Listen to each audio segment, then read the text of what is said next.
Okay, good afternoon, everybody. Happy Thursday, the 9th, April.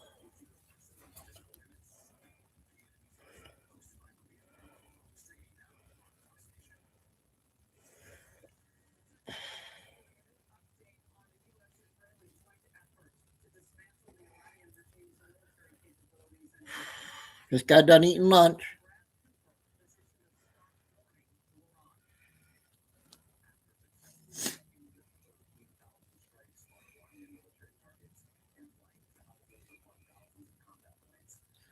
Oh, afternoon.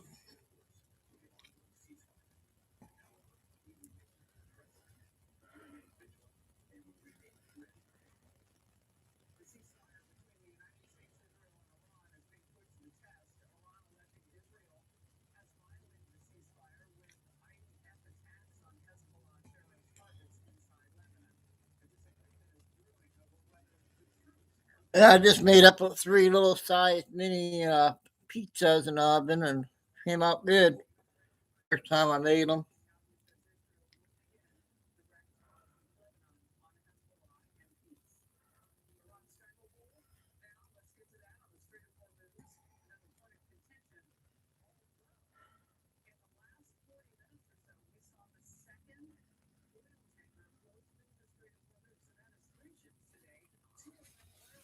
So we're going to have 2 big shows again. Got to get caught up after yesterday.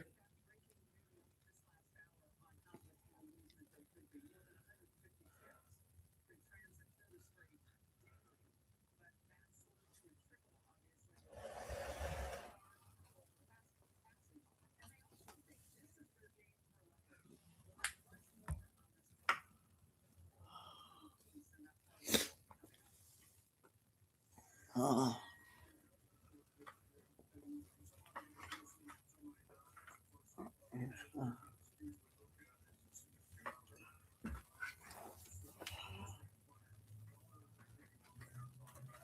oh, shoot.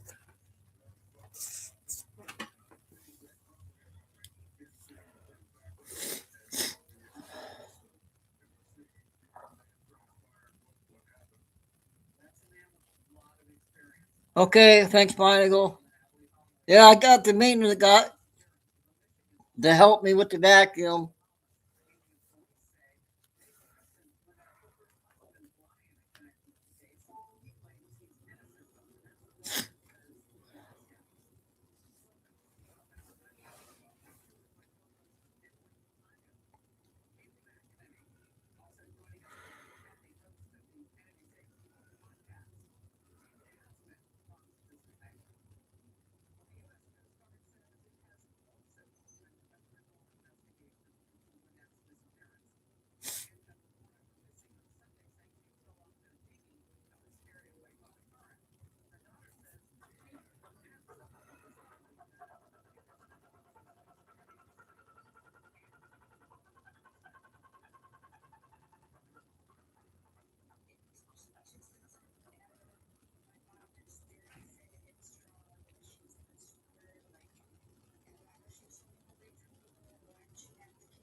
Kim.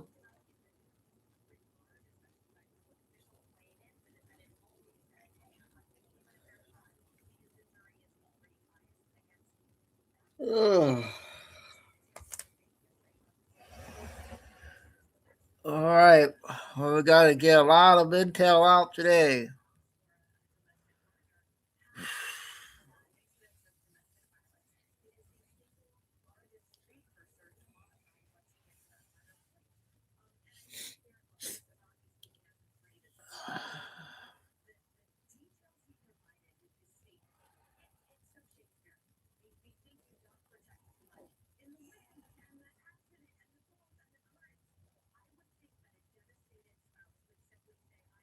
Yeah, yesterday was payday, Kim, and I didn't go shop until 2 o'clock with my sister, and got home at 6, and we did a show at 7.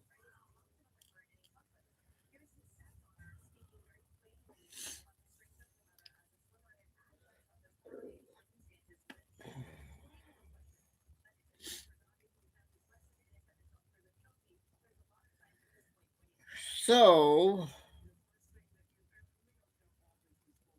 I guess we'll do the short one.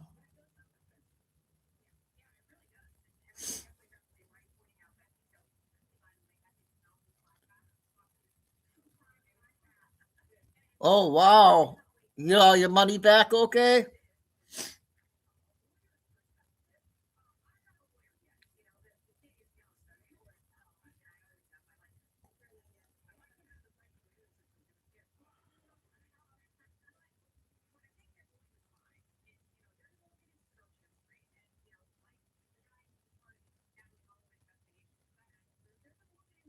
Did you ever get a Gmail yet, Kim, so I can get a hold of you?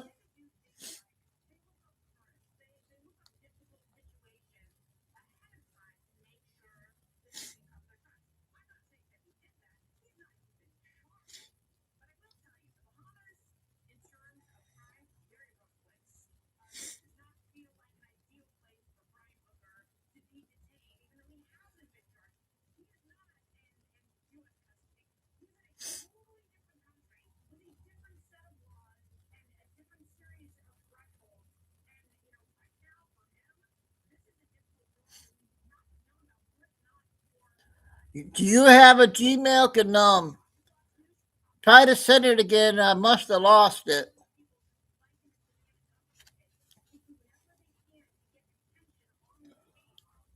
I'll look at it after the show.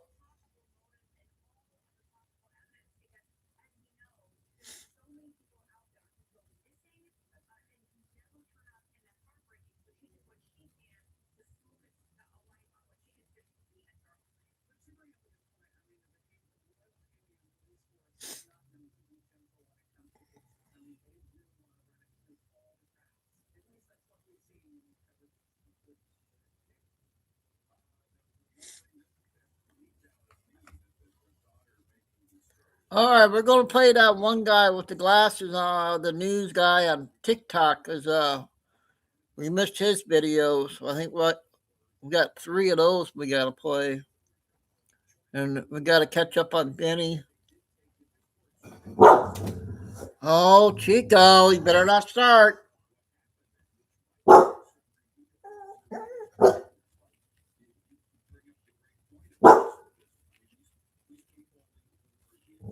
Oh, not logged in. Chico.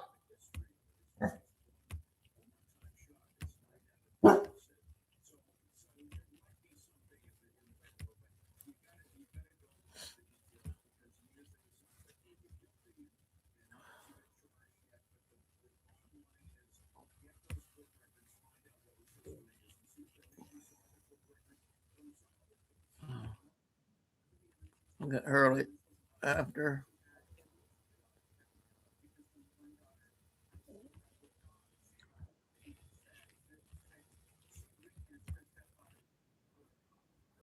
It's about 2 o'clock in the morning here on April 9th, the year of our Lord 2026.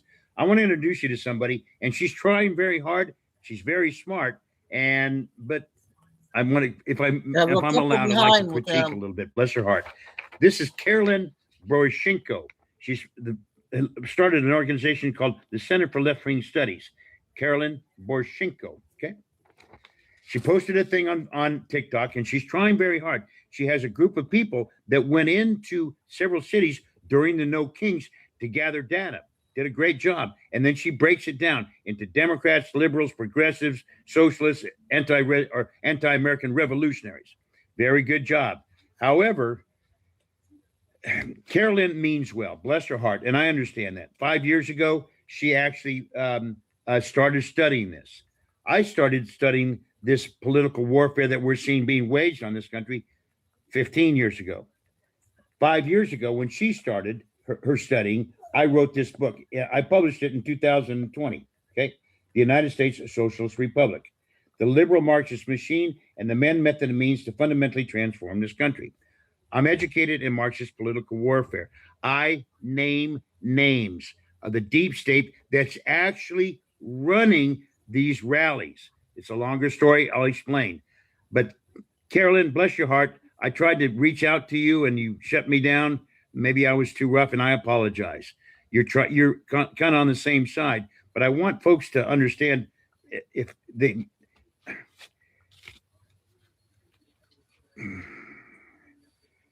Carolyn doesn't like the Jewish people. She won't tell you that. She'll deflect away from that. She thinks Nick Fuentes, who's a Nazi, is the man. She's anti-Semitic, but she's trying to fight the war, I guess, in some way. It's okay. I see what she's doing, and I tried to reach out to her, but she shut me down. Actually, over four here. There's a war being waged on this country. I want folks to look into a term called morto per la libertad. I wrote this book, and I've produced 4 documentaries on Marxist political warfare. Marxist political warfare is an asymmetric, unconventional type of warfare. It is now going conventional, and it's just getting started. But more importantly, what does morto per la libertad refer to? It's the ending portion of a song, a clarion call, an actual song that the Italians put together back in World War II. It was a clarion call that got people motivated and inspired to preserve this country of Italy from fascism. Now the Marxist machine that Carolyn is trying to expose, and she's doing a pretty darn good job. They have taken up that clarion call. These Marxists want to preserve or save democracy. No, they don't. They want to change this country. They want to take it and turn it into their nation, their America. They want to take this nation and then turn it into their America. And they're willing to die to do that. And you have to take it to the next step. These people are willing to KI conservatives, Christians, Trump supporters, people like you and I, because we're the fascists. She's trying to expose this. But more important, I want to show you something. She says she's a journalist. Okay. I'm actually a credentialed member of the press, and I've studied this for a number of years. Where does that morta per la libertad come from? I told you, but this is the connection. Tyler Robinson wrote on his bullets when he assassinated, or apparently assassinated, Charlie Kirk. The trial he hasn't been convicted yet. He wrote Bella Ciao, Bella Ciao, Bella Ciao, Ciao, Ciao. That's the song that the Italians called, that was the title of their song. It means goodbye, my love, or goodbye, my beauty. They were willing to die to preserve their nation. The Marxists here in this country that Carolyn is trying to expose, they don't want to preserve this country. They want to take ownership of it. If you watch our 4 documentaries, or at least our last one and our third and our fourth one, in fact, you can watch them all. It explains how they want to take this nation and turn it into their America. And they will not stop at anything. They're willing to KI And it's happening already. But more importantly, here's the interesting point.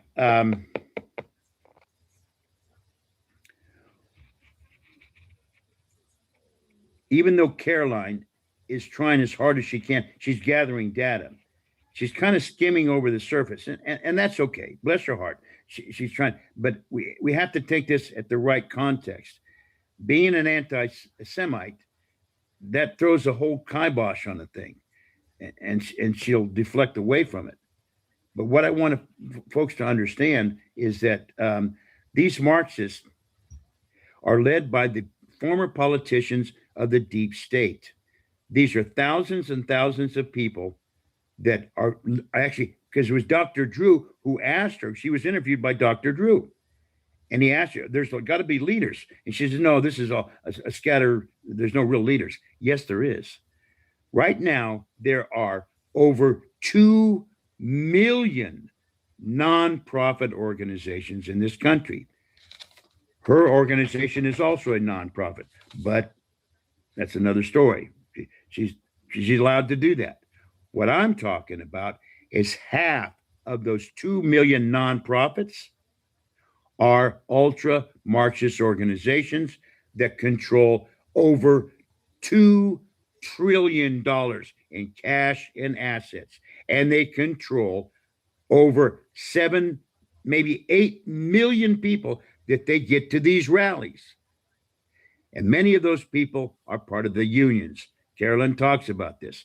But more importantly, those 2 million nonprofits control multiple trillions of dollars. They're part of the unions, and this is a machine that I talk about, the liberal Marxist machine, and the men method and means to fundamentally transform America. These people mean business. This is about ownership. In our second and our third documentary, specifically our third documentary, I talk about the ownership. It will be through policies. Caroline mentioned that these people, these Marxists and these Democrats, liberals, socialists, want to overthrow the government. These people will never, ever overthrow the United States government. It's impossible. What will happen if this country gets so destabilized and the time is right, and you get where the Democrat or the Marxists control the White House, the House of Representatives, and the Senate, all three branches, the legislative, the executive, and the judicial. Right now, they pretty much control the judicial. But if the Marxists in the right time can get control of the White House and both houses of Congress, they will institute policy without your knowledge. They will do it in the darkness of night, so to speak. And the next thing you know, these Marxists and the government will nationalize, or what's called federalize, the United States of America. They will take ownership of this country. Why do they want to do it? That's the question. In our documentaries, I talk about why. This is a longer, deeper story. Caroline's doing a good job. She's gathering information. But if you go to Preserving America, EPAC. You got 2 more of him, a 7 and a 9.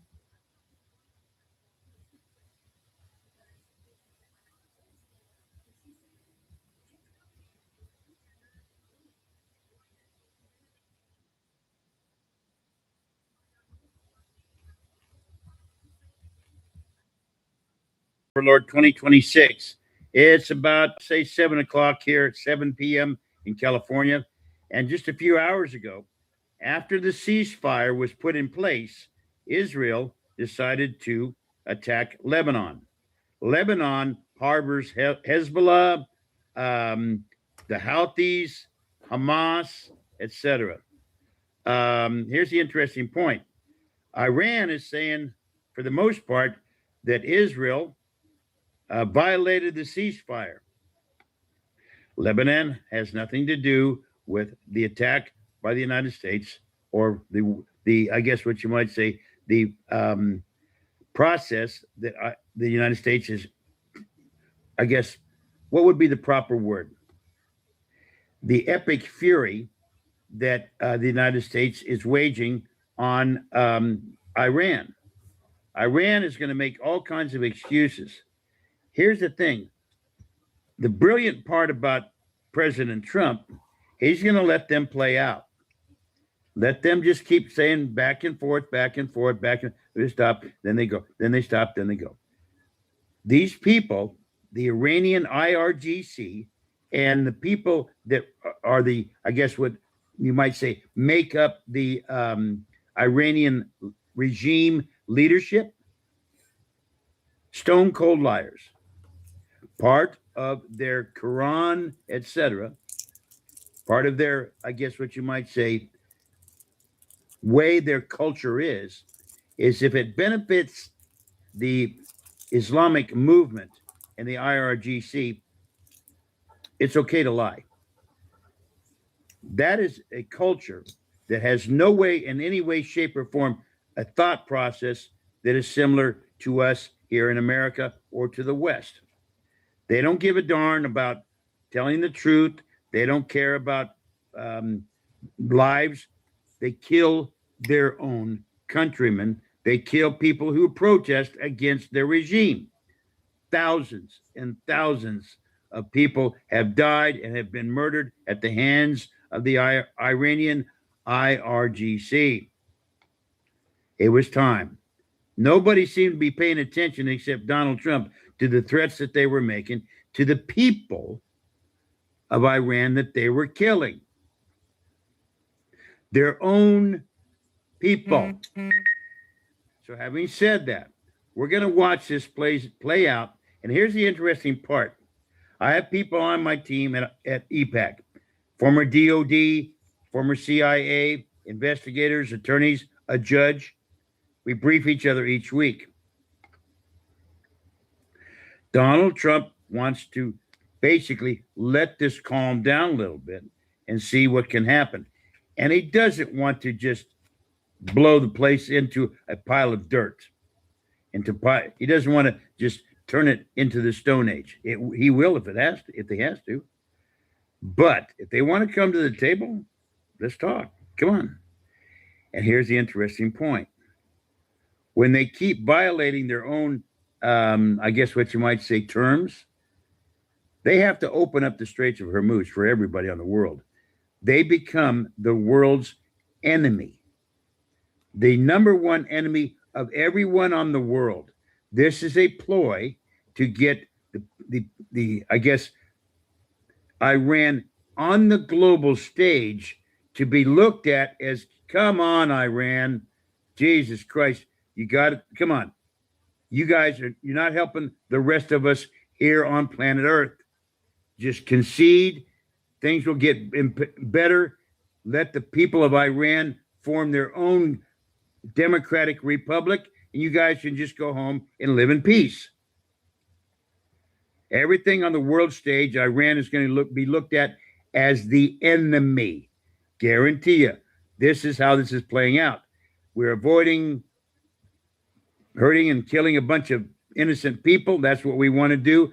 The United States is targeting facilities that are Army combatants or IRGC combatants, more importantly, that have weapons that can take out and harm other people. Basically, this is a global struggle for the balance of power in a strategic type of way. Where pretty soon, the IRGC and the leadership of Iran is just going to have to give up and, you know what, turn it all over and let the people of Iran, the people who live and work in that country and make it work, not the government, not the terrorist regime that funds terrorism. The people of Iran will determine their own destiny. The NCRI, the National Council of Resistance of Iran, will basically take their 10-point strategy, implement it, and let the people form their own I guess what you might say, government, and with a 10-point strategy, and build a democratic republic where the people get to vote and their rights are protected. All of them. They don't have to worry about getting murdered if they protest against the government. Because if a government works for the people, there's really no reason to protest. Here in America, the Marxists, that's a different story. They don't like America. They're just like the Iranians. They hate America. Guys like myself and Trump and his leadership and his administration want to preserve and protect this country. That's what EPAC stands for. Ensure the preservation of America and our Constitution. We and Donald Trump love America. The Marxists here in this country do not like you or Donald Trump. They hate Donald Trump. They hate us. And they want to turn this nation into their America and make it more fair and inclusive, which is a bunch of bullshit. This is a global struggle for the balance of power taking place, a shift taking place, where Donald Trump will secure America's number one place. America will be the dominant force on the planet, not China, not Iran, not North Korea, not Russia. America will be the leader, and we will basically provide, I guess what you might say, the benefits that we have here in America for everybody across the planet. We will make it work, and for the most part, establish peace. Wouldn't that be interesting? Establish peace on earth. And we don't have to get stupid. Basically, let's work together, okay? The guys who want to be stupid, like Iran, threaten us with death to America. When they say death to America, that means death to everybody. They don't give a damn. The Islamic regime want to establish a worldwide caliphate where Islam is the dominant religion, theocracy, and they rule and govern everything. That's messed up beyond recognition.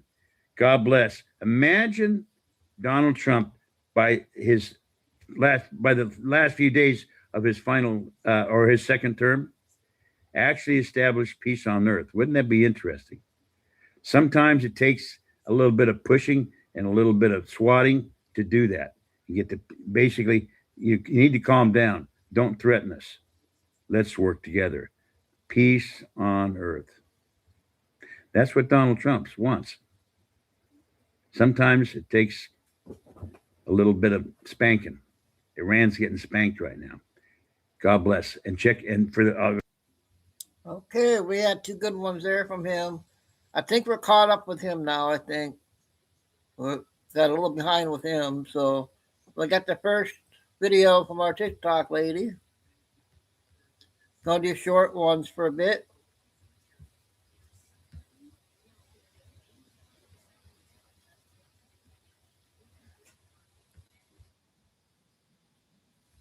I think this one's 4 minutes.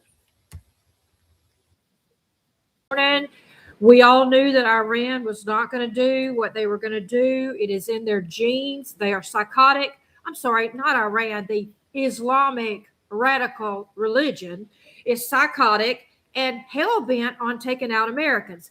You guys seem to forget the ones that are at the White House protesting this war, that the Iranian people want this war. Now, listen, if we all knew that Iran was not going to do the right thing, if we all knew that they were not going to open the strait and they were going to keep on firing, y'all don't think President Trump knew that probably before we even thought about it. Yesterday, I was like, what is going on? You know, the same regime, even though the Ayatollah did not want his son to be the leader, I guess because he was gay or whatever. I'm like, why would the same exact regime be talking about this? Because I thought the Iranian people wanted their freedom. Well, I don't think we have to worry about that. In fact, I think there's going to be a surprise coming very soon from President Trump. You know, we can't go over there no matter how much things are so horrific and so bad. We can't just go over there and bomb a place that's got women and children around it. And they know that, but the women and children aren't going to always be there. I give it 4 days, and I think it's going to be like a surprise. We all knew this was going to happen. Oh, and by the way, France and Austria, shut the fuck up. How about that? Y'all didn't want to help. You didn't want to get involved, but now you want to run your mouth about what you think should happen and what you think should be included in the ceasefire. You got no fucking say in anything. Sit down and shut the fuck up. The other thing I want to tell you is Sodom and Gomorrah in the Bible. Remember how sinful that city was, and then God just took it down? Minneapolis. I tell you one thing, New Orleans ain't got shit on Minneapolis. I thought New Orleans was bad when I went there years and years ago and walked down the Bourbon Street, and there was a woman with a literal baby. You could see its foot pushing inside her belly. It was so ready to pop. You could see the foot imprint on that one's belly. Standing outside a strip bar, hollering about, you need to come on in and watch this. Okay. Anyway, Minneapolis, y'all want these bathhouses. Y'all want to legalize and have bathhouses. And for all of you that just woke up, was born today, a bathhouse is one of the places that Jeffrey Dahmer used to meet his victims. It's an open place. You go in. I guess they provide clean sheets and clean towels, but you go in there with whoever you meet on the street and just do your little something in the room, pay a little fee, get your little shower afterwards. Great place for serial killers to meet victims. But Minneapolis is, let's contemplate doing this because we did so good with the daycare with the children. So let's take care of our sexual needs.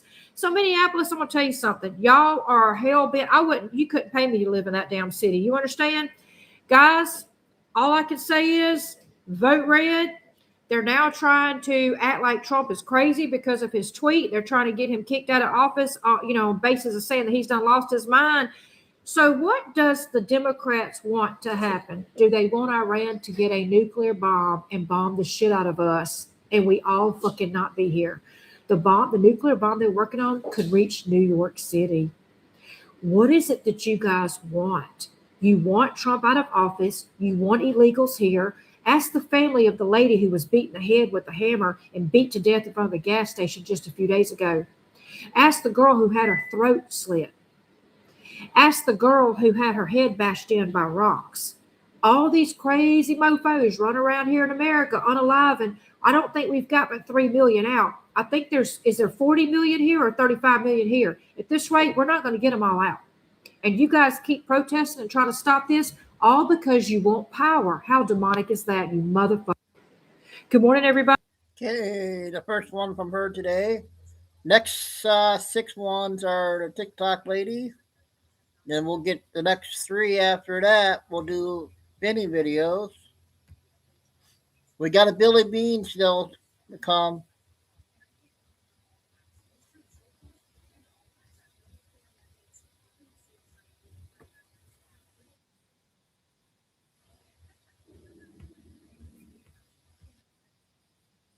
They warned Waltz early about the fraud, the Somali fraud happening.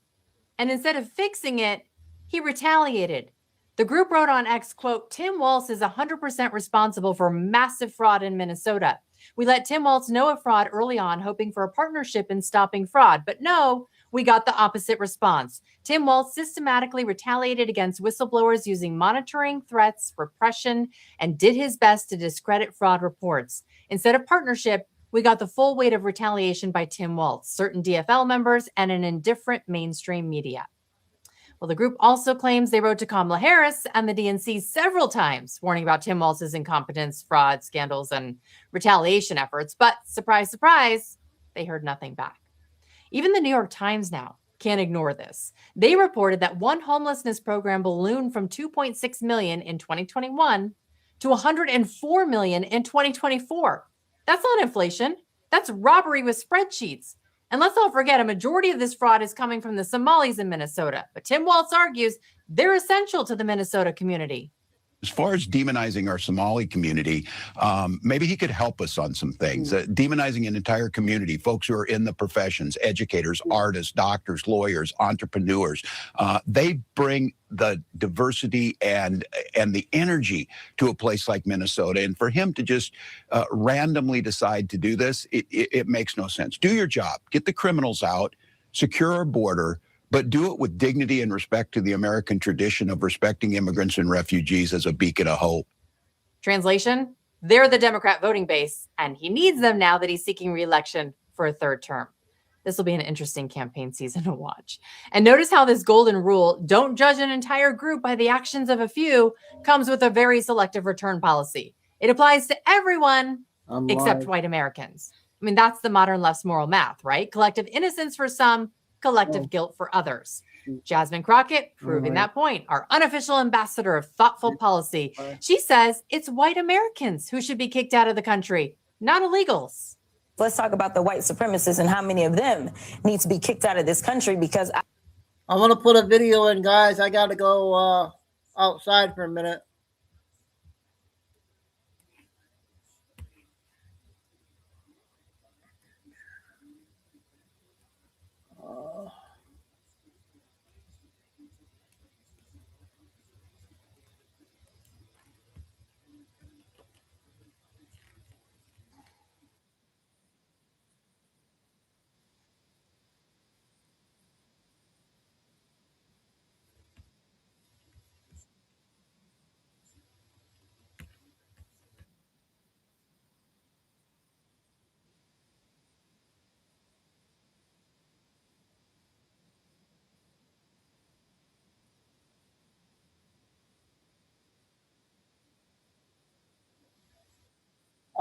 In commercial.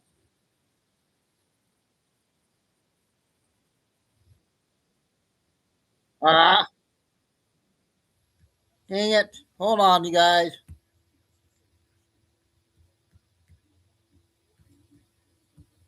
I'll be right back.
Okay, sorry guys. My brother-in-law stopped over and gave me a check for my rent.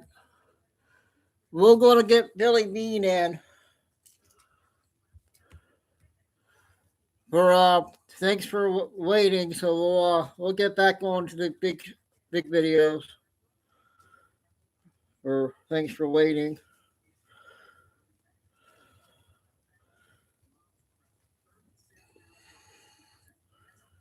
Okay. Billy Bean, where are you?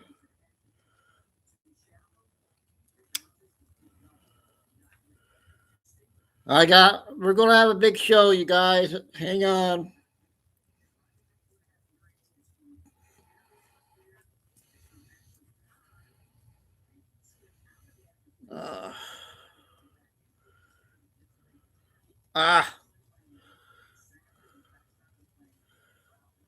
Okay.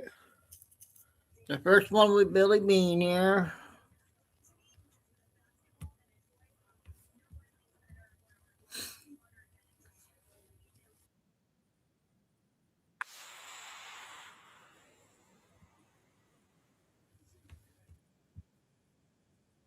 Hear about this thing. There's this new contour pillow out there. It's based. Welcome to Truth by Billy Bean. Update This March one's 20 9, minutes, guys. 20 2026, minutes. time in Texas, about 7 a.m. Some of the things we'll cover: the Strait of Hormuz and its impact being closed on U.S. and European banks, President Trump, and what's up with NATO. The U.S. military continues to prep, likely for a 1-2 punch to Iran. And there are rumors that Israel has plans to nuke Iran. But I wouldn't let that startle you too much. The U.S. military has had Israel's nukes under guard for years. And there's plenty of U.S. military in Israel right now. So we're hearing from Tucker Carlson rumors Israel is to nuke Iran. Now, this rumor could have some legs in that U.S. intel reported, I believe, Tuesday, that 15 planes had taken off from Israel carrying Israeli government. And we have this. Iran now is saying the ceasefire has been broken by Israel I'm hitting back, Maria. Lebanon, Hezbollah, Iran's proxy. And so Iran is not going to engage in Friday talks. I suspect that Iran, there are, even among the psychopaths, enough thinking that they will come to the Friday talks, supposedly between J.D. Vance, I believe, Steve Witkoff, Jared Kushner. We have no clue who is representing Iran because it's unknown who is in charge of Iran. So that's going on. And we know that Iran has already broken the ceasefire by hitting Israel and its Gulf states neighbors. There was no stopping Iran in the missiles and drones it was launching. So we had the ceasefire begin Tuesday night about 8 p.m. Eastern Standard Time. Iran never stopped launching missiles and drones on both Israel and its Gulf states neighbors. Tuesday night, all day Wednesday, Wednesday night. So the only party that appears to be observing the ceasefire is the U.S. And we have this from Gateway Pundit that, we had a church hit in Houston, Texas. That happened really about March 15. It's just coming out now. It was the downtown church, Eden Church. And we had a 23-year-old male named E. Mowawi, who came in with several weapons, 100 rounds, and allegedly on his social media, it posted he wanted to kill the pastor. The armed security guard and other armed church members took him down. He's been arrested.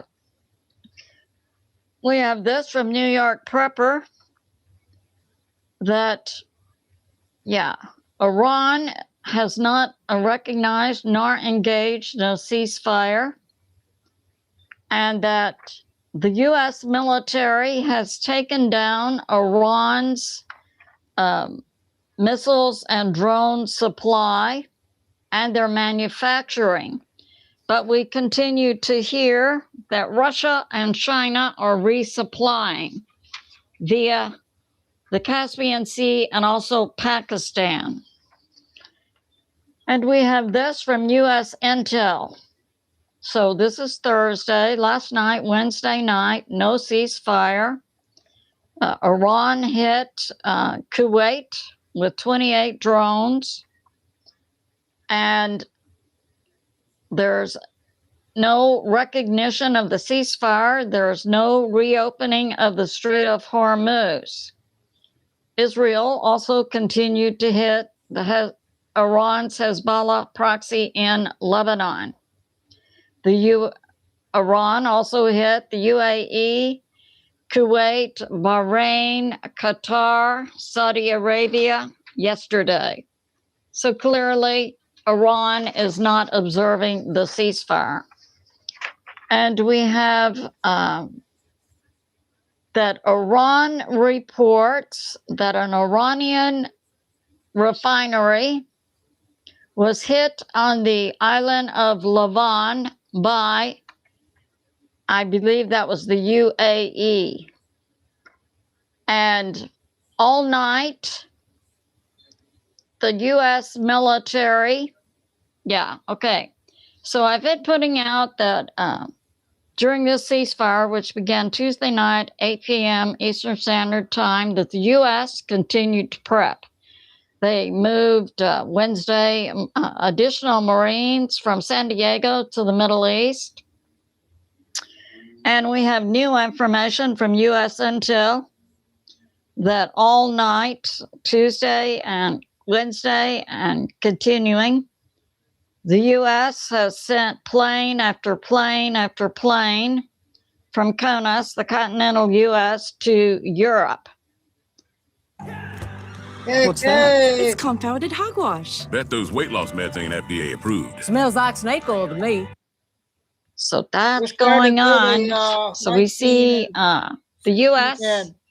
also Wednesday in the Middle East, near the Strait of Hormuz, along the southern Iranian border. We had the USS Tripoli, Marines, and also in the air growlers to take out radars located along the southern border of Iran near the Strait of Hormuz. And we have this, April 8, yesterday, in the UAE, their Habs Han gas facility was hit. Iran also hit yesterday 3 Kuwait power plants and also a desalination unit, and also hit Saudi Arabia pumping station. And last night, oil went down 21%. That had to do with the ceasefire, bringing down the price of oil per barrel. And we have this Wednesday. President Trump met with the Secretary General of NATO, Mark Rutte, formerly a leader of Netherlands. And Mark Rutte is trying to keep the U.S. in NATO and says that most of the nations in NATO supported the U.S. Well, I submit this. The most of the nations that supported the U.S. hitting Iran were the NATO nations where U.S. military bases were not located. Most of the NATO nations where U.S. military bases were located tried directly to thwart the U.S. in their hit on Iran.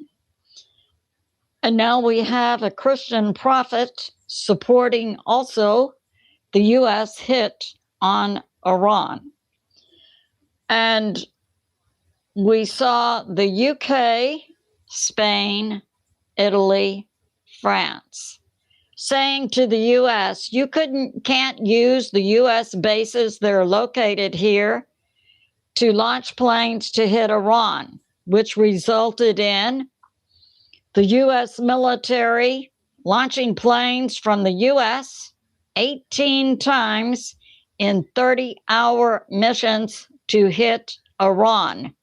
And I've got this to say to NATO, shut up.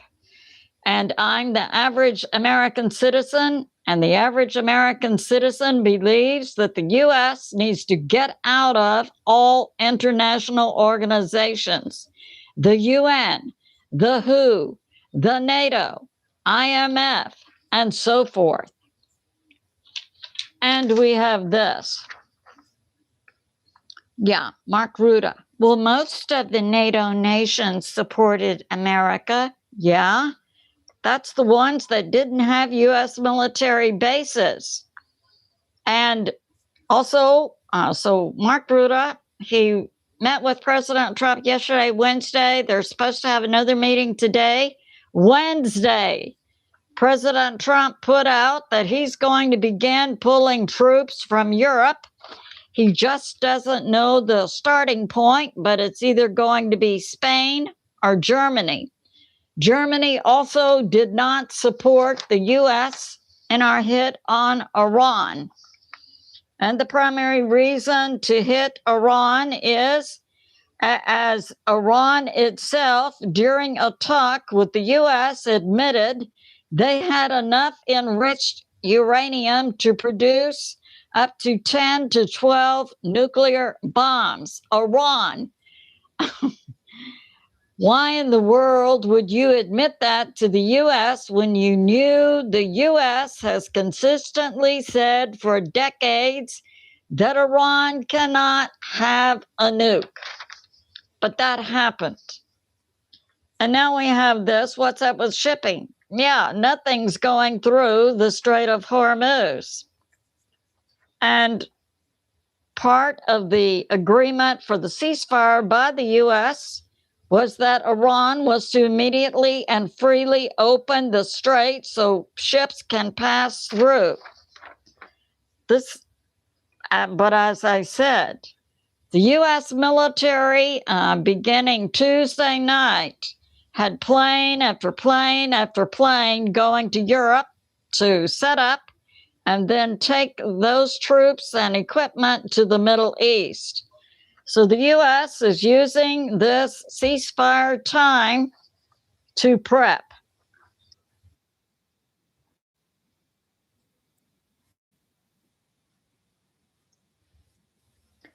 And we have this also from U.S. Intel. Now, there's been a major global effect of the closing of the Strait of Hormuz, plus Iran hitting the oil and gas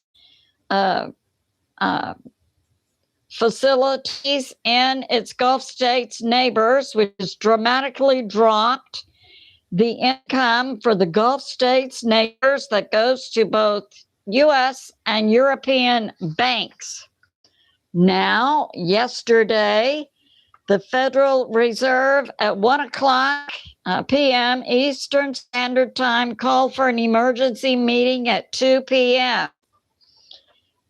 with regard to cutting rates and also liquidity injection. And we have the Gulf states cash flow has dramatically been down since February 28. And on an average day, The Gulf states export $1.2 to $1.6 billion worth of oil and LNG and so on. Well, they haven't been doing that since February 28th. So the cash flow for the Gulf states is dramatically down. Typically, the Gulf states would be depositing money in U.S. and European banks. Now, there's a severe liquidity problem in the European banks, which is also going to impact U.S. banks. And we have this. We also have now that the Gulf states are going to begin withdrawing cash from the European banks and U.S. banks, which is creating a liquidity problem in both U.S. and European banks. And also, this cuts down the Gulf states are also going to sell U.S. Treasury bonds, which will directly impact U.S. banks. So that's going on. And yesterday, European banks were crying to the Federal Reserve in the U.S. for help. The U.S. banks told the Fed, it's not looking good unless the U.S. helps the European banks. These are the same European nations who said no to the U.S. in helping the U.S. in their military effort against Iran. So we should say to the European banks, shut up. And also, there's going to be a meeting of the Bilderberg Group in Washington, D.C., beginning today, April 9 through 12. And some of those attending includes the Prime Minister of Denmark, the head of Spain's bank, and these are the same governments and banks who are asking for U.S. help now. It's good that our president absolutely can remain resolute. Another attendee for the Bilderberg Group will be the IMF, also the U.S. Trade Representative Jamie Greer. We have a Sweden Minister of Defense, Paul Johnson. We have a CEO of Palantir, Alex Karp. We have the U.S. government Department, Science and Technology, Michael Kradlos. France has their Minister of Finance attending. And how could any meeting be complete with representatives from Europe if it did not include Ursula von der Leyen? So yeah, that's going on. They're here to ask for money. We need money. We have this from the China Observer. So the ceasefire is questionable in Iran.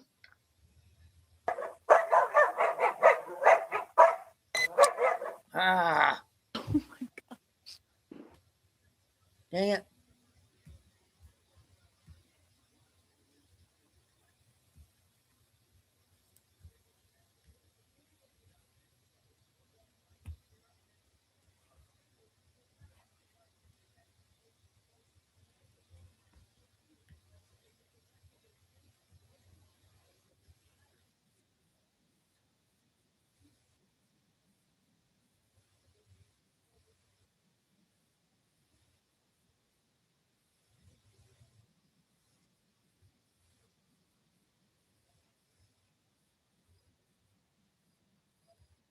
Okay, we're about 5 minutes left on that. Which will directly impact U.S. banks. So that's going on. Thanks, Michael. And yesterday, European banks were crying to the Federal Reserve in the U.S. for help.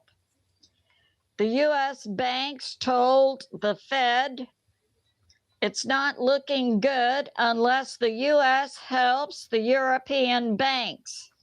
These are the same European nations who said no to the U.S.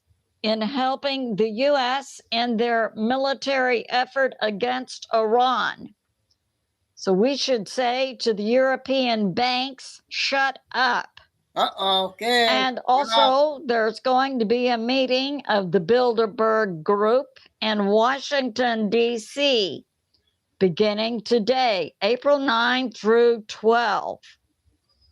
And some of those attending includes the Prime Minister of Denmark, the head of Spain's bank, and these are the same governments and banks who are asking for U.S. help now.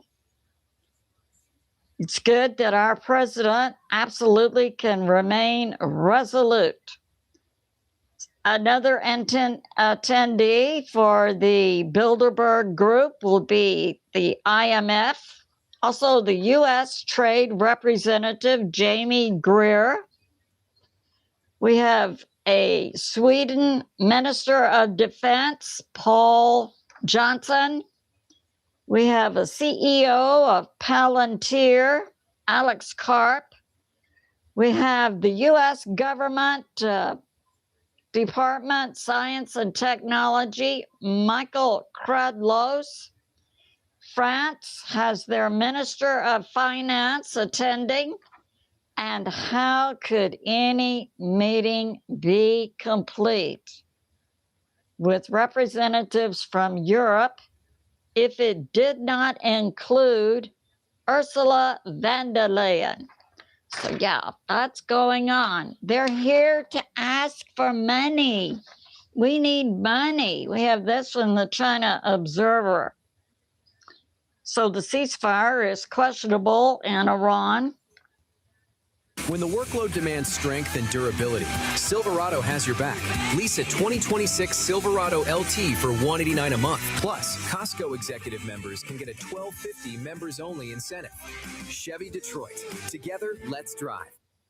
If you're getting up multiple times at night to pee, you need to see this. Do this to finally sleep. And we see in Iran Under 2 minutes that they learned a tactic from the CCP in using human shields, especially young people.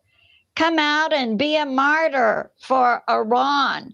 But hey, back in January, this same government was telling parents to keep their young people at home or they would be shot dead in the streets of Iran.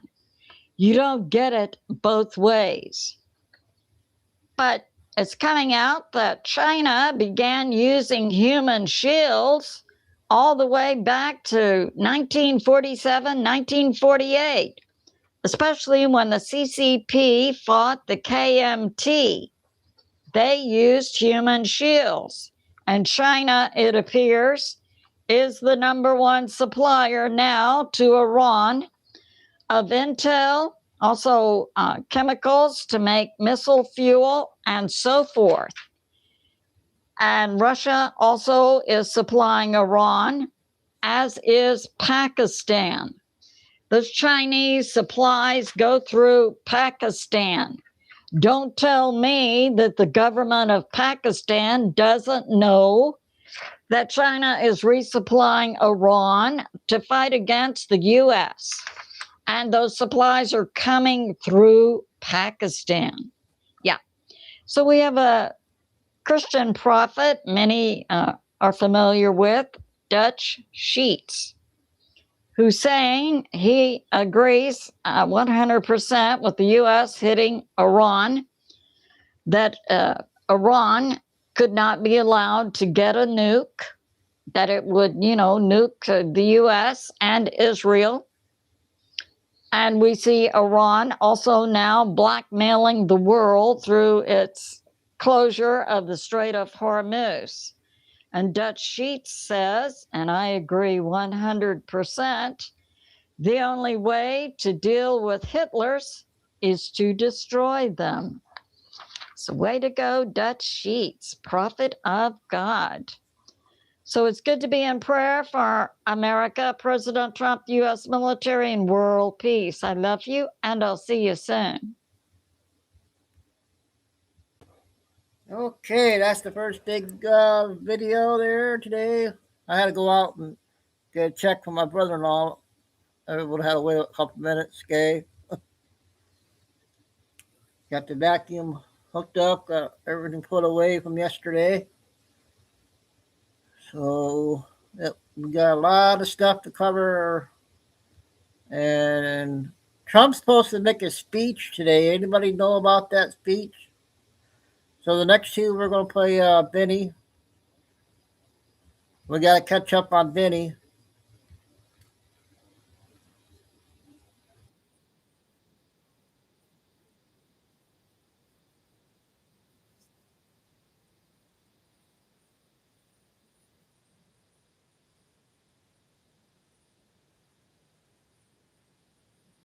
Okay.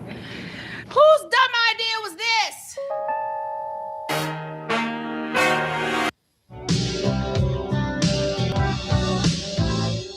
9 minutes.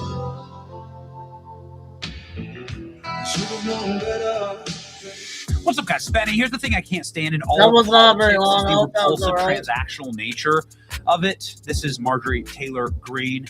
Just a few short months ago, literally begging to sit on Donald Trump's lap at his golf course. Marjorie Taylor Greene did everything that she possibly could to glean off and glom on to the America First and MAGA movement. But as soon as it became fashionable for her to go on CNN or on The View and bash Donald Trump, which is, by the way, the easiest way for you to cash your ticket to be beloved by the corporate media and the libs who run fancy shows like The View. Oh my goodness, look at this, Marjorie Taylor Greene. I'm really tired of the pissing contest in Washington, D.C. between the men. Listen to this. I'll look, I'm with women, so I feel very comfortable saying this. I'm really tired of the pissing contest in Washington, D.C. between the men. Yeah. Were you tired of it here? Were you tired of it here, Marjorie? Sucking up to the men? Goodness gracious. Doesn't look like you were tired of the pissing contest here. It looks like you would love to get pissed on here. What I mean by that is that you had, as soon as if it brought you power and if it got you on stage in front of cheering, adoring Trump supporters, then you were all down for it. But the moment that the minute that you saw that you could get more attention, make more money, or enrich yourself, empower yourself by sucking up to the left, you immediately abandoned the American First, which makes me, I mean, for somebody like that, first off, it's pathological. There's something sick inside of you. If you can like change your team and your jersey and you can change your opinion so quickly, like if you could go on set with The View and like get them to lavish you with praise, give you a tongue bath here. Epstein files. We know he's still your favorite president. I mean, Truman is mine. I dated him. Calling his MAGA cronies because they say that you're slamming Republicans too much. Well, you're taking my job. You're slamming Republicans so much, you're taking my job. Look at Marjorie Taylor Greene's reaction here. Not shame, not indignity, no like repulsion to what she's done and how utterly grotesque, whorish, and transactional it all is. You couldn't find me like for millions of dollars. You wouldn't find me on the set at The View. You wouldn't find me like running to every CNN camera that I possibly could. Dude, I'm fine on YouTube. Like I'm good on YouTube. Honestly, like I'm fine with my own channels. But here we are with Marjorie Taylor Greene demanding President Trump be impeached or removed from office. Just unbelievable. Saying that this man, saying evil and madness, calling this man evil and madness. Of course, she dropped out of Congress also the first time that things got tough. The first time that she got shut out of a White House party, Marjorie Taylor Greene immediately quit. She didn't even serve out her term. She just quit Congress. It just kind of like shows you there's no honor in these people. It is exactly the kind of behavior that she went out on the campaign trail and demanded stop in D.C. 6 minutes. It is exactly how the swamp behaves. Utterly repulsively transactional, side switching, uniparty. What is this if not the uniparty? Look, I mean, Joy Behar and me were besties. That's the uniparty. It's sick. White House contacted Secret Service about MTG. Why? Because MTG is best. Like, there should have been a warning sign here. The Code Pink freaks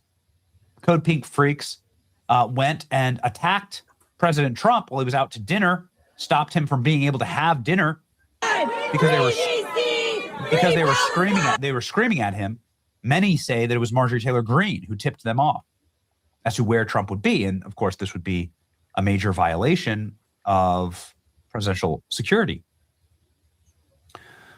So maybe that's what led to the spiraling. Anyway, the point is that all of this repulsive behavior has finally been wiped clean, and Marjorie Taylor Greene's seat is now safely back in the hands of a Trump-supported candidate.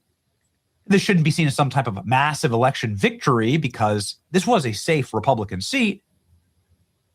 But nonetheless, Marjorie Traitor Brown's seat is now in MAGA hands, thank God. Here's what President Trump had to say about it. Marjorie Traitor Brown's Green turns brown under stress seat in Congress has been taken over by a wonderful and talented man, Clay Fuller, who won convincingly and right from the beginning, despite many people running for that Trump plus 37 seat, and despite the stench left by Green. Congratulations to Clay Fuller and the large improvement over his deranged predecessor, Donald Trump. Ooh. This is Clay Fuller, and this is a lie, by the way. This is make you think that it's like very, very close. Marjorie Taylor Greene won it by 29. Trump won it by 37. This is dishonest. You can see here that he won. I mean, again, it's not a 20-point blowout, but this is not 20-point blowout territory. Right? You're in the middle of a contentious election cycle. There's a lot going on. This is Clay Fuller minutes after winning his election to Fox News. The difference in the world. It was the honor of my lifetime to be able to get his endorsement.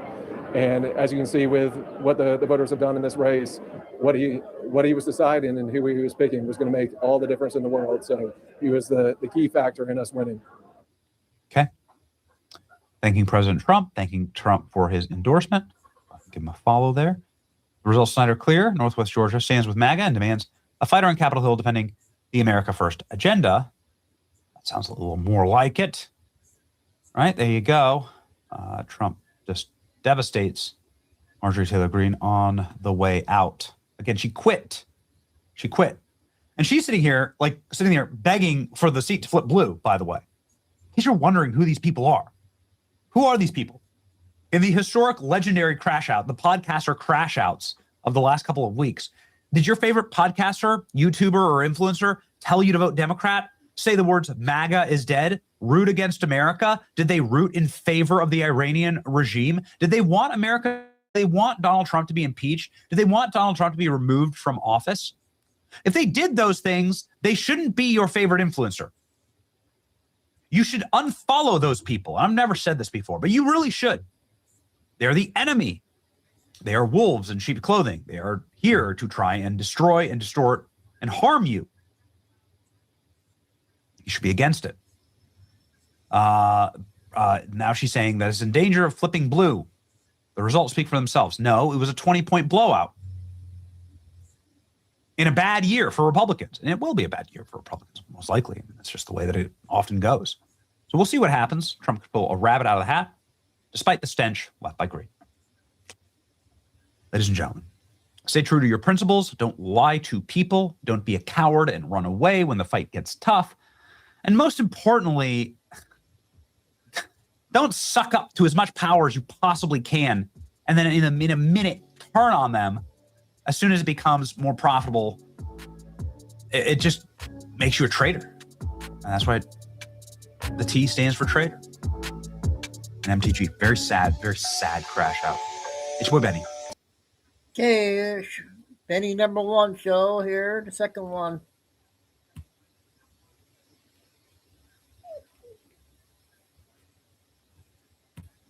Okay.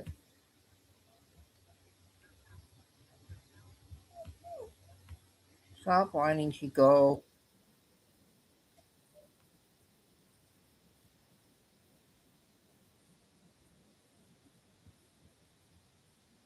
This is one for the ages. Project Hail Mary, rated PG-13. Here's the pitch. Whoa, he caught all of that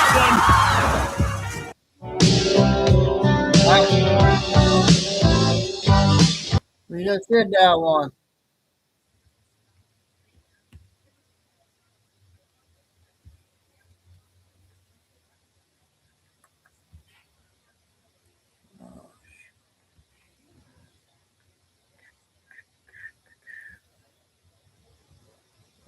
Got that one out.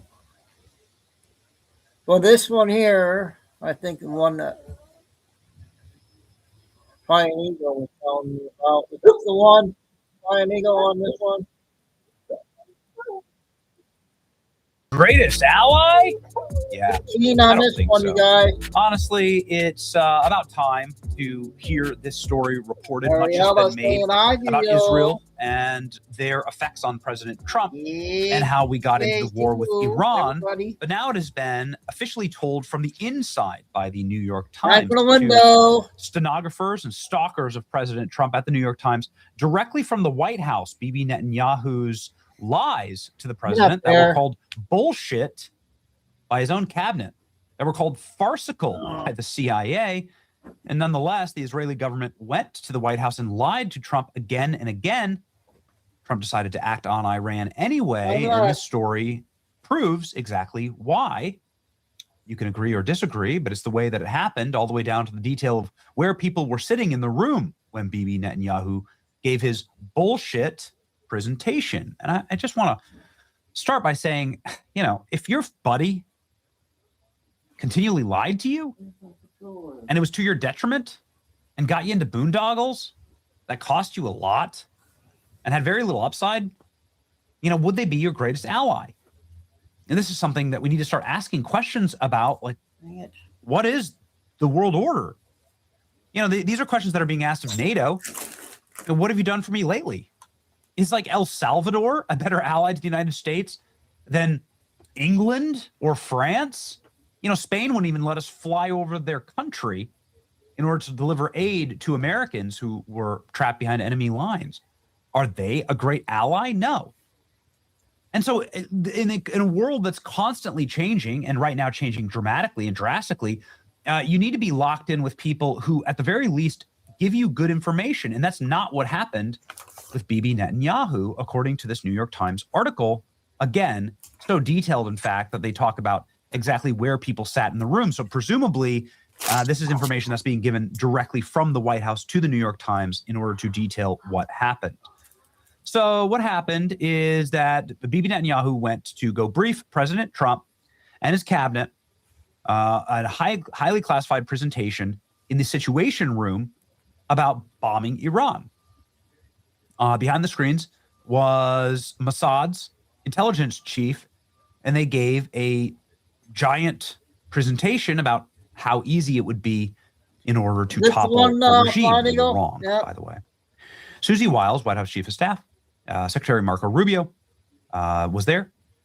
Defense Secretary Pete Hegseth, Raisin Kane, Dan Kane, Joint Chiefs of Staff were there together. John Ratcliffe from the CIA were there too. Jared Kushner and Steve Witkoff, Trump's sort of special envoy to negotiate these things all around the world.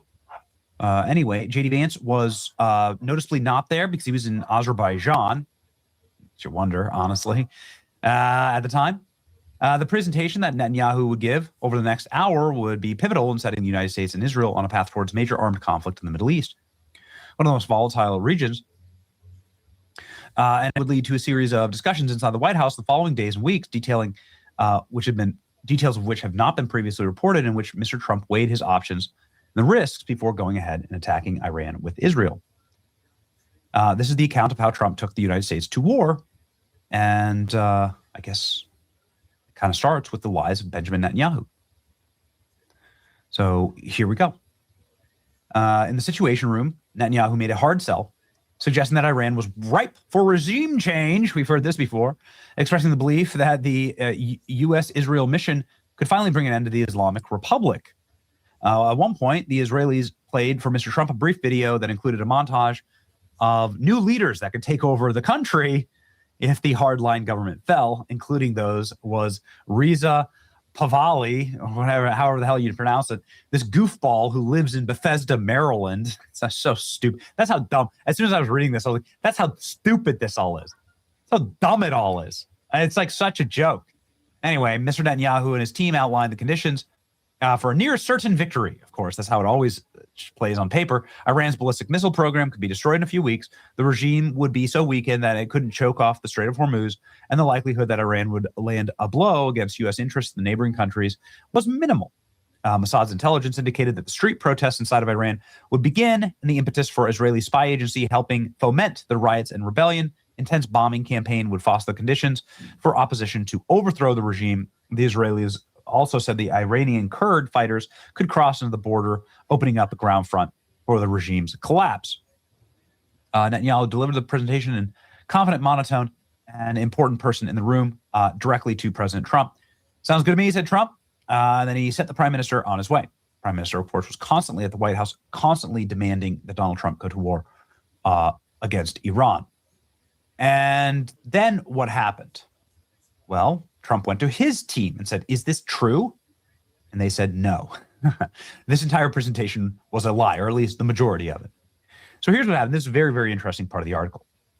The U.S. officials, so the CIA director and the State Department and the Pentagon got to work, and all the experts on our side went through Netanyahu's presentation.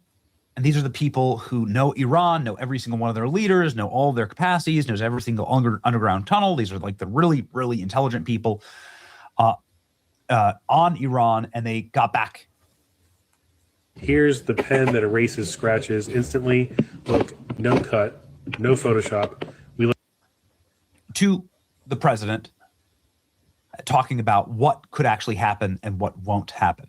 Intelligence officials that have deep expertise in U.S. military capabilities and know the Iranian system and its players inside and out broke down Netanyahu's presentation into 4 parts: the decapitation, killing of the Ayatollah, the crippling of Iran's capacity to project power and threaten its neighbors, popular uprising inside of Iran, and regime change. These are the 4 parts, okay, with a secular leader to govern the country.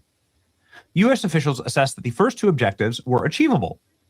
It's amazing like how that happened, because that did actually happen.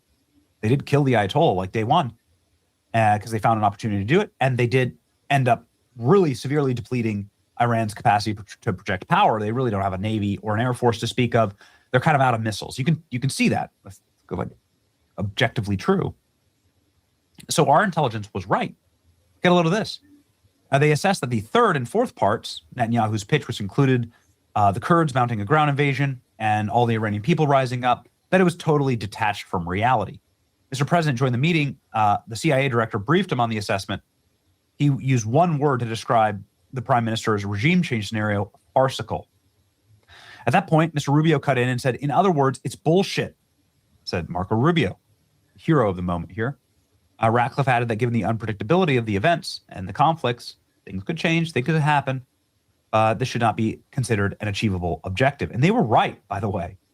You know, we have the Ayatollah's son who's in charge. They've killed a lot of the Iranians, but like, it's not like you had regime change and the people didn't rise up at all. I mean, they were like literally 0 people rising up in Iran. Okay. Maybe they were all killed. I don't know, but they didn't do it. Not even a single city like said, oh, we're going to not do this anymore. We're not a part of your regime. No one did that. Not like a single town, not a single dude herding a single goat in a single hut said, we're rebelling. Like that didn't happen. Okay. So it's a total lie from the Israelis. And obviously, then you have General Kane, this is Raising Kane, Trump said, "What do you think about this?" And General Kane said, "Sir, this is, in my expertise, standard operating procedure for the Israelis. They oversell, and their plans are not well developed.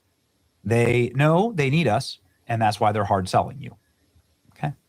Trump quickly weighed the assessment. Regime change, he said, would be their problem, talking about Israel or Iran, not exactly sure. But the bottom line was that the decision whether to go to war in Iran would not hinge on parts 3 and 4. It would hinge on killing the Ayatollah and the top leaders and dismantling the Iranian military. And that's why Trump went to war. And I think that you can sort of argue that that's exactly what that is what happened here, actually. Would deplete their military severely and, killed an enormous amount of their leadership. The other part of note in all of this is that J.D. Vance was very much the skeptic and believed that this shouldn't happen. Nobody in Mr. Trump's inner circle was more worried about the prospect of war with Iran or did more to stop it than J.D. Vance. Mr. Vance had built his political career opposing precisely the kind of military adventurism is now under serious consideration. And he described war with Iran as a huge distraction of resources and massively expensive. That's true. He was not, however, a dove across the board in January when Trump warned about Iran killing protesters and stuff. Vance privately encouraged the president to enforce his red line.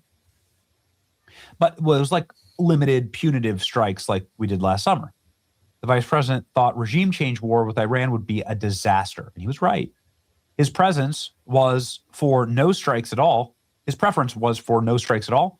But knowing that Mr. Trump was likely to intervene in some fashion, he tried to steer towards limited action. Later, when it seemed certain that the president was set on large-scale campaign, Mr. Vance argued that he should do so with overwhelming force in the hopes of achieving his objective quickly. In the end, you can read the rest of the article. I encourage you to. It's actually utterly fascinating. It's but that lead in with like how Bibi Netanyahu effectively, lied to convince Trump to go to war with Iran, and how catastrophically wrong Israeli assumptions were, and how right U.S. intel assumptions were, is remarkable. According to the New York Times, Netanyahu presented Trump with false and untrue programming about what would happen in Iran. Israeli intelligence falsely suggested Iran would be too weakened to respond effectively. U.S. interests would face minimal risk. This was not true. The impetus for Iran's war were lies and falsehoods presented by Netanyahu. Is it fair to say this was a foreign influence operation? Interesting. Yeah, and I don't know. Decided to go to war with Iran after a closed-door Israeli pitch with his meeting, where Bibi Netanyahu effectively used an opportunity where J.D. Vance was gone in order to spill lies. And now you'll be shocked to learn that the Israeli government is angry about the Trump ceasefire with Iran. Excuse me, I couldn't care less about a foreign country's opinion about a president's actions. Yes, thank you. We have like our own country to save here, okay? A few minutes after the Pentagon briefing wrapped, I spoke with President Trump briefly and asked him about his latest with Iran and Donald Trump. Effectively saying, like, I'm not going to be tying the future of America to Israel and Israel's decisions in the region. Here's what I believe. You're not going to find me sitting here banging my fist on the table, like one way or another about any country, honestly. I mean this, right? Like, I love America. I don't hate the Iranians. I don't hate Israel. I don't hate the Russians, and I don't hate the Chinese. I want what's best for America. If that means bad things for all of those countries, I don't care. That's what we do here. Meaning, typically what happens is good things for America means good things for all of those countries. They're all major trading partners. A lot of them benefit from a secure world, secure shipping lanes, all the nice things that America provides. Team military. But I'm frankly utterly sick of any other country being considered over America. And I think that's frankly like what people are the most frustrated about right now. It's why I'm really happy to be decoupled entirely from this region. As far as I'm concerned, close down every single American base, and close down most of the American bases across Europe too, and every American base in Ukraine. I don't see it. I don't understand it. I don't want it. I think that it's fine. I think it's good to be a world empire. I think I want America to succeed, but I don't ever want it to be something that we do on behalf of other nations. Certainly don't want some other nation to walk into our White House and to lie about an operation to our president. And that's what happened. That's what Israel did here. It's unforgivable as far as I'm concerned. You should never want that. China doing that, Russia doing that, or if it were the UAE or Saudi Arabia walking in and lying to us, and lying to our president, and then getting Americans killed, I would also be rightly furious. So it shouldn't happen anyway. I think that Bibi Netanyahu should be banned from the White House, as far as I'm concerned, along with any other world leader like that behaves in a duplicitous fashion. And Zelensky should be on that list, obviously. That's what I believe. What do you believe? Let me know in the comment section. It's your boy Benny. Okay, the second video. I got the lady from Watch the Water. We haven't heard her in a while. She has a 5-minute one out.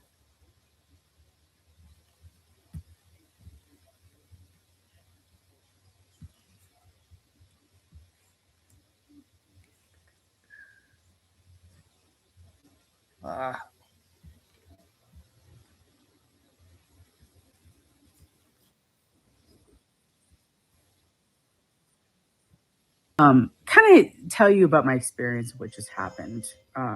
These past 6 years, you know, we've all done a lot of research, or the ones that are awake, and everything, not just trafficking, the corporations, and the corporations of which really seems to run a lot of this world.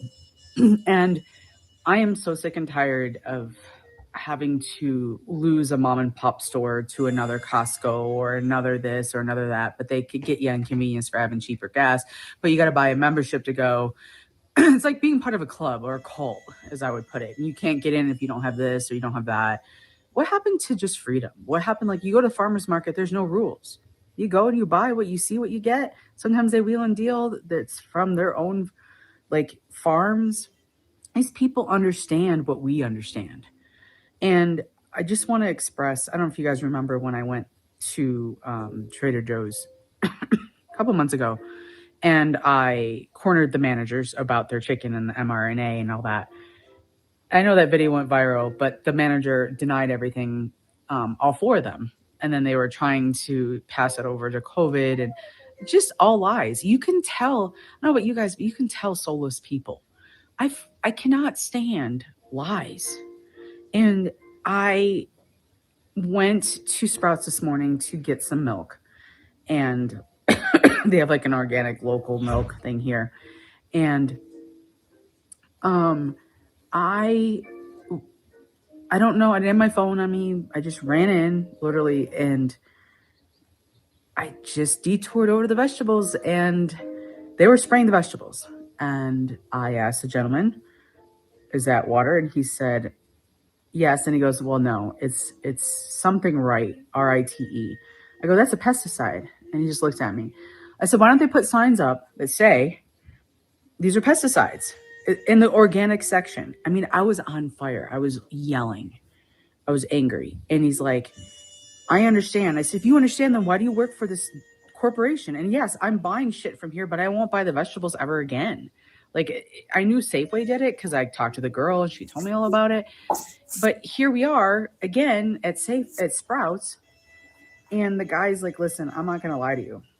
Yes, they say they're not, but they are." And I said, "Listen, you did the right thing by telling the truth and explaining, like, you're godly. Like, he goes, "But I need to pay my bills." I said, "What would happen if you all walked out of here, didn't show up to Sprouts? What would happen to the store? They wouldn't make any money. Yeah, you wouldn't pay your bills, but if we all stopped paying our bills, what would happen? These companies wouldn't have the control or what they think." And I'm just sick and tired of being held down. I am not one of those. And yeah, a lot of people don't like being around me, but we are where we're at because everyone's afraid to talk or everyone's afraid to tell the truth. And there are things that Sprouts do have that are good. That's why I go in there.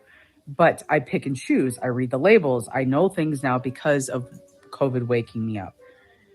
He told the truth. He kept spraying, but he looked at me and he agreed if they didn't come in for a week or for a day, what would happen? They would have to rehire, train. That place would be closed down for a week. But things would maybe change because we, the people, are making a stand. And this is what I'm sick and tired of. There's another girl that works there that I used to work with who is heavily vaccinated, very progressive, liberal. And she does all the protests that get bust in. And she's working in the medicine I just side. found it. And Found it I out. went there the other day asking the manager about Tylenol without additives. And he goes, well, go talk to the so-and-so. And I said, no, I will not, because she's vaccinated. She believes in vaccines. And she told me that. So I will not take her advice ever. And he's like, enough said. And he understood. This is the manager. So my point is, and then on the way out today, I was cashing out and I was talking to the lady about the pesticides. And she goes, there's no pesticides. I go, yes, there is. Your freaking employee just said that.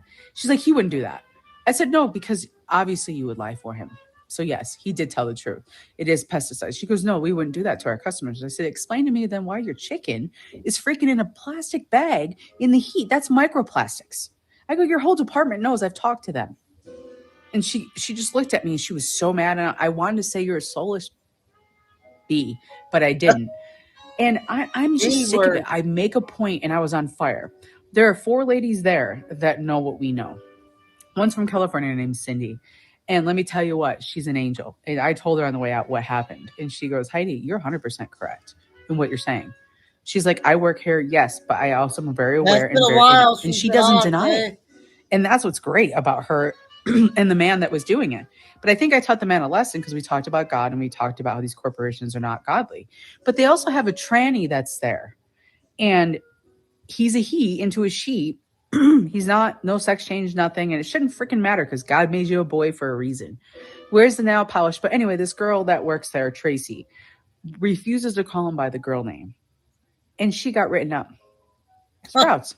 Because she won't, DEI and all this bullshit. When is there going to be integrity? When is there going to be truth? When is there going to be a company or a corporation that gives a shit about we the people? Like, I am sick and tired of every freaking dollar. And those dollars are freaking paper. It doesn't matter. And that's where I'm at this morning is the truth. Like, Trader Joe's is a joke. It's a joke. There's nothing good there. Nothing. Everything's canola. Even at my work last night, the cook told me that they had to switch from beef tallow back to canola because of money. Because of labor and everything going up. Like, what the freak? So I won't eat 2 minutes, you guys. the eggplant anymore. But at least my cook told me the truth, and he knows what we know.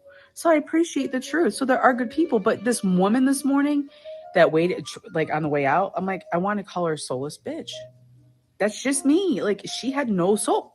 She attacked me for being truthful with my research. And I explained it to her. So, like, just be careful, you guys, and don't be afraid to speak your mind. And if someone can't be around you because you do that or you embarrass them, then you know what? Maybe it's not worth having them as a friend, because why not? Everyone's wondering why your stomachs are hurting or you're crapping more. I mean, I'm hearing a lot of people in the bathroom are getting sick, and I hate to say it, they're shitting, and it's like, I have people at work that say their stomachs are hurting. It's the oils. It's our food. Stop. Like, go to places that will spend the money on the people. Support the local. There's a farmer's market here every Saturday, 8 to 1.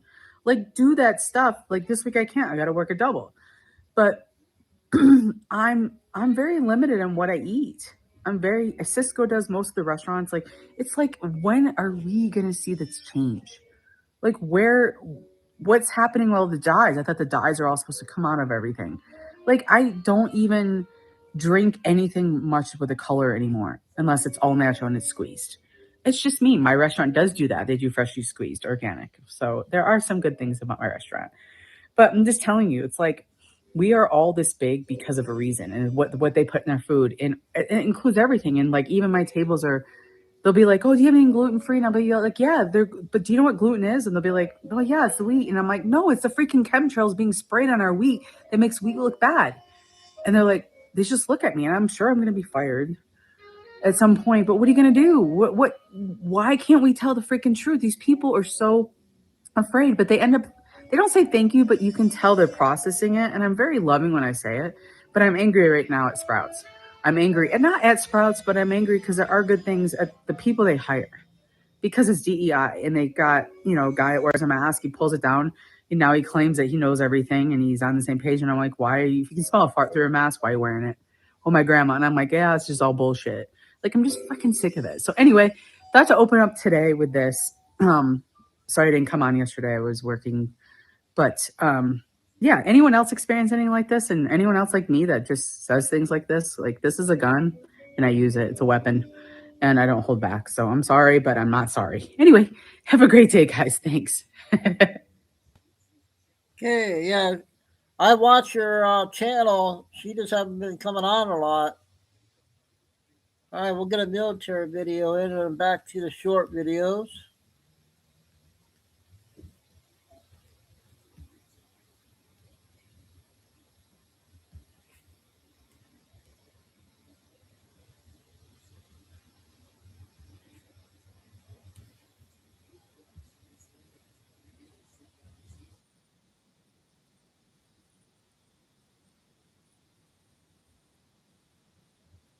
That its radar was never designed to see. If they are right, every stealth mission the West has planned for the next decade needs to be rewritten. The official report from CENTCOM was a masterpiece of omission. They confirmed the aircraft landed. They confirmed the pilot walked away. But they left a massive blank space where the physics actually happened. If you follow the politics, you will argue over who is lying. But if you follow the physics, you find a much more uncomfortable truth. They are both telling the truth, and both are leaving out the part that actually matters. This is Air Power Decoded. Subscribe, because the story of that night is not about whether stealth is broken. It is about the exact mathematical boundaries of the shadow. But the shadow only breaks under the right conditions. That night, Iran engineered the perfect conditions. 38 days into Operation Epic Fury, the sky over Iran had been systematically disassembled. It was not a quick collapse, it was an industrial process. Decades of accumulated hardware, S-300 batteries, Bavar 373 complexes, long-range early warning nodes, had been mapped, degraded, and pushed into fractured pockets of resistance. The Iranian Integrated Air Defense Network was no longer integrated, but that did not make it harmless. It decentralized into hundreds of heavily armed autonomous kill nodes hidden within the jagged terrain of the Zagros Mountains. They survived in absolute radio silence, operating as passive ambush predators to avoid bringing down a torrential rain of high-speed anti-radiation missiles. That environment allowed the United States Air Force to push its F-35A Lightning IIs deeper into highly contested airspace. Missions that would have required massive suppression of enemy air defenses packages a month earlier were now being flown by single flights of stealth aircraft. The United States was leveraging the exact advantage it spent $1 trillion to build. But when an adversary knows that emitting radar energy means instant death, they adapt. They stop trying to fight the invisible shape of the aircraft they want to shoot down, and they start fighting the thermodynamics that the aircraft cannot hide. They also had help. In the years before Operation Epic Fury, Russia gave Iran something it was never supposed to have: a radar system built from the ground up to find aircraft that were not supposed to be findable. On the night of March 19th, deep in the Zagros range, an Iranian air defense crew stopped looking for an airplane. They started looking for a specific equation. Let us start with what the F-35 bought and what it paid for it. You do not get a fighter jet with a frontal radar cross-section roughly the size of a golf ball for free. You trade everything for it. Every piece of ordnance must be carried internally, severely limiting your payload. Every panel gap must be microscopically tight. The radar absorbent material must be meticulously painted and maintained after every single mission. You sacrifice aerodynamic purity. You sacrifice raw payload capacity. You accept those penalties to buy the shadow. But the shadow has edges. The public perception of stealth implies a cloak of invisibility. The engineering reality of stealth is a hyper-optimized tuning of geometry against a very specific wavelength of electromagnetic energy. That golf ball-sized radar signature is exactly what an X-band fire control radar sees. X-band operates at extremely high frequencies with short wavelengths, typically between 8 and 12 gigahertz. It is the gold standard for weapon systems because short wavelengths provide the high-resolution tracking data required to guide a surface-to-air missile directly to an intercept. The F-35 was ruthlessly designed to deflect X-band energy away from its source. The F-35's airframe achieves this through two mechanisms working in parallel. The first is geometry. Every external surface is angled at a calculated inclination, typically between 15 and 30 degrees from vertical, so that incoming X-band energy reflects away from the source rather than back toward it. This is specular reflection.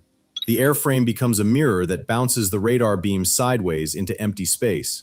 The second mechanism is the radar absorbent material, a composite coating embedded with ferrite particles and carbon-based compounds, tuned to absorb and dissipate electromagnetic energy at X-band frequencies rather than reflect it.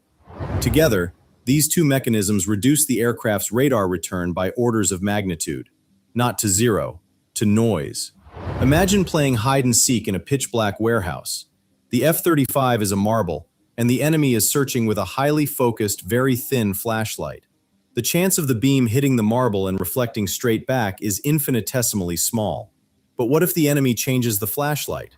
This is where we encounter VHF radars, very high-frequency systems. These operate at much lower frequencies, with wavelengths that can be over a meter long. When a wave that large hits the F-35, the aircraft's geometry and surface treatments become far less effective. The wave does not scatter cleanly. The marble grows. Not to the size of a commercial airliner, but large enough for the radar operator to know that something is moving in the void. Enough for an operator to pick up a phone and make a call. The reason involves a phenomenon engineers call the Rayleigh resonance region. When an incoming radar wavelength approaches the same physical dimension as the aircraft structure it strikes, a wing leading edge, a control surface, a panel seam, the structure begins to re-radiate electromagnetic energy rather than absorb it. The radar absorbent material, precisely tuned to centimeter-scale X-band frequencies, has virtually no effect on meter-long VHF waves. You cannot coat your way out of resonance. The physics of the situation simply will not cooperate. That is the spectrum gap. It is the gap between invisibility and survivability. The engineers who built the jet knew about this gap from day one. It is an acceptable trade-off. A VHF radar can illuminate the general area of a stealth aircraft. It can tell you a ghost is in the room. What it cannot do is tell you exactly where the ghost is. The wavelength is physically too large to generate a precise tracking solution. Detect does not equal track. Track does not equal lock. And lock does not equal kill. Knowing an F-35 is somewhere in a 20-mile block of sky is tactically useless to a missile. This is precisely what the Russian-supplied 55ZH-6M resonance, the resonance NE, was built to do. It is a VHF, over-the-horizon radar, operating in the meter wavelength band. Its detection range against low observable aircraft is assessed at over 600 kilometers. It does not try to lock on. It does not guide weapons. It reads the spectrum gap. It finds the ghost in the room and passes a geographic cue, a rough bearing, a general block of sky. That cue is enough to activate a second, entirely different weapon system, one that does not care about radar at all. And no radar frequency on Earth is going to close it, but something else can, and it does not emit a single watt.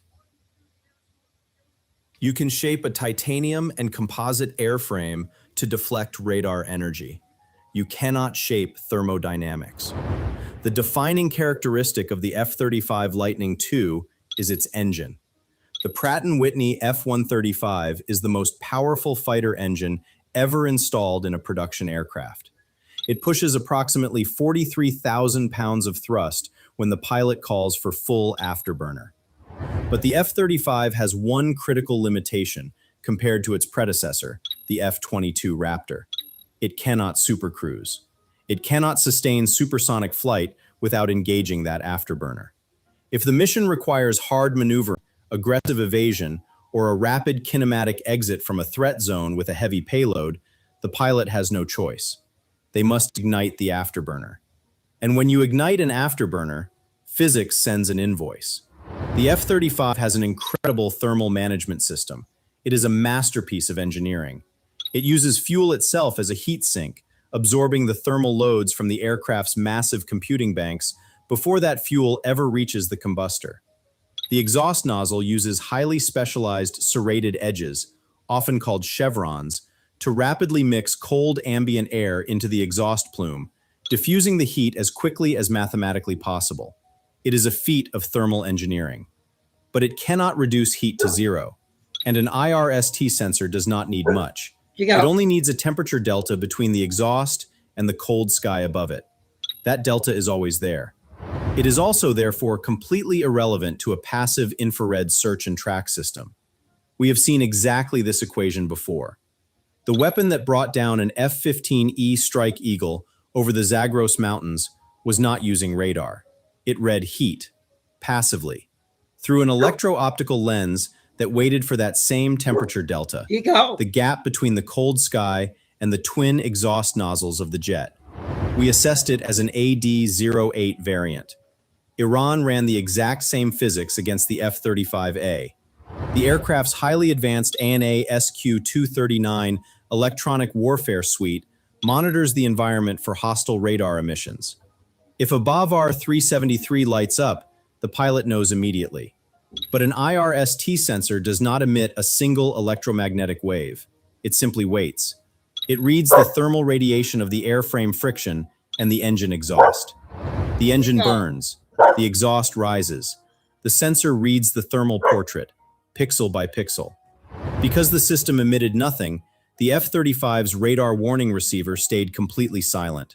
The kill chain began, silently, passively, lethally, exploiting a vulnerability that internal weapons bays and radar-absorbent coatings were never meant to solve. This brings us to the collision point. We know the F-35A returned to a runway. CENTCOM confirmed the pilot walked away. But if the IRST system had a lock, and the aircraft could not hide its heat, and a missile was fired, why didn't the jet fall out of the sky? The answer is that a kill chain is not a single line. It is not a foregone conclusion.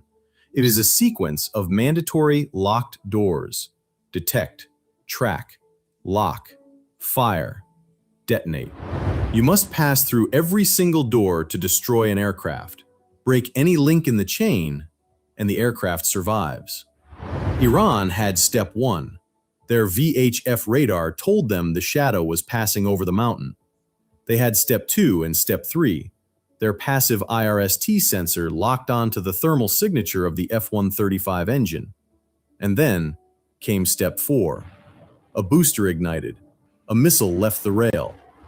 But the Iranian operators forgot what is actually embedded inside an F-35. It is not just flying radar-absorbent material. Embedded around the entire perimeter of the airframe is the ANAAQ-37 Distributed Aperture System, the DAS. The true genius of the F-35 is not its skin, it is its eyes. The DAS consists of 6 mid-wave infrared cameras providing continuous, spherical, 360-degree coverage. It looks in every direction, simultaneously, without the pilot ever having to turn their head or sweep a radar beam. The moment the Iranian missile ignited its solid rocket booster, the massive thermal blooming triggered the DAS. The aircraft didn't need a radar warning receiver to tell it what was happening. It saw the heat of the incoming weapon the instant it cleared the launch tube.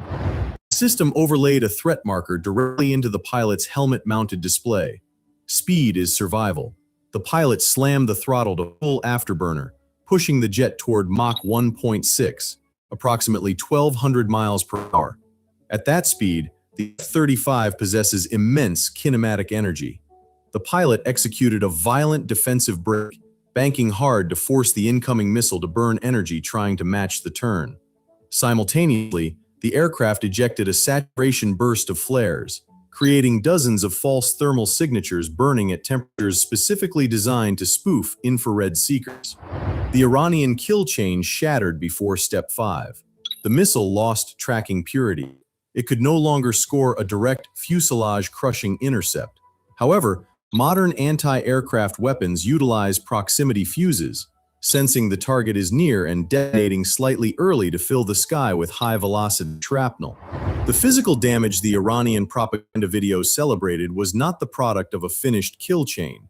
It was almost certainly shrapnel from a proximity detonation that occurred far enough away to spare the F-35's critical flight control surfaces and engine internals. The F-35A did not survive because Iran could not see it. It survived because the aircraft saw the threat first. So if stealth is broken, why is the F-35 still flying? Because stealth was never the last line of defense. If stealth defeats radar and passive IRST exploits stealth's thermal edge, what actually protects the F-35 in the next era of contested airspace? The answer is not the shadow. The answer is sensor speed. The incident on March 19th is not proof that the F-35 can be shot down by infrared sensors. It is proof of the exact opposite. Stealth is not invincibility armor. Conceptually, stealth is just a time-buying mechanism. This is what $1 trillion of American engineering actually buys you. It does not buy magic, it buys time. It is designed to delay the enemy's kill chain just long enough for the F-35's massive sensor fusion to complete its own. And in this case, the time bought by the reduced radar signature allowed the DAS to outpace the Iranian reaction time. A hardened bunker defends itself with geometric depth. A stealth aircraft defends itself with information geometry. The F-35 does not win by being invisible. It wins by knowing more, faster. The fundamental physics of both situations are exactly the same. Whoever controls the geometry of the information flow wins. Iran found the edge of the shadow. They successfully navigated the spectrum gap and the thermodynamics equation, but they have not yet found the edge of the sensor. Subscribe to Air Power Decoded, because both sides of this conflict have the raw data, but only one side understands the equation. The sky is not magic, it is math. Somewhere over the Persian Gulf on the night of March 19th, a pilot absorbed a threat queue, cross-checked 3 system alerts, executed a violent defensive break at over 1,200 miles per hour, and deployed saturation countermeasures, all in less time than it takes to read this sentence. The DAS gave them the information. The aircraft gave them the speed. The pilot turned both into survival. That is the human element that no threat briefing ever fully captures. The machine is fast. The pilot has to be faster. The next time you see footage of a stealth aircraft taking off into contested airspace, flying deep into a highly defended envelope, do not ask whether the enemy radar can see it. That is the wrong question entirely. Ask whether the enemy can complete their kill chain before the aircraft completes its own. That is the only question that matters at the speed of modern combat. Okay, another military video that just came out a little bit ago. Okay, we got a Texas video, 9 minutes.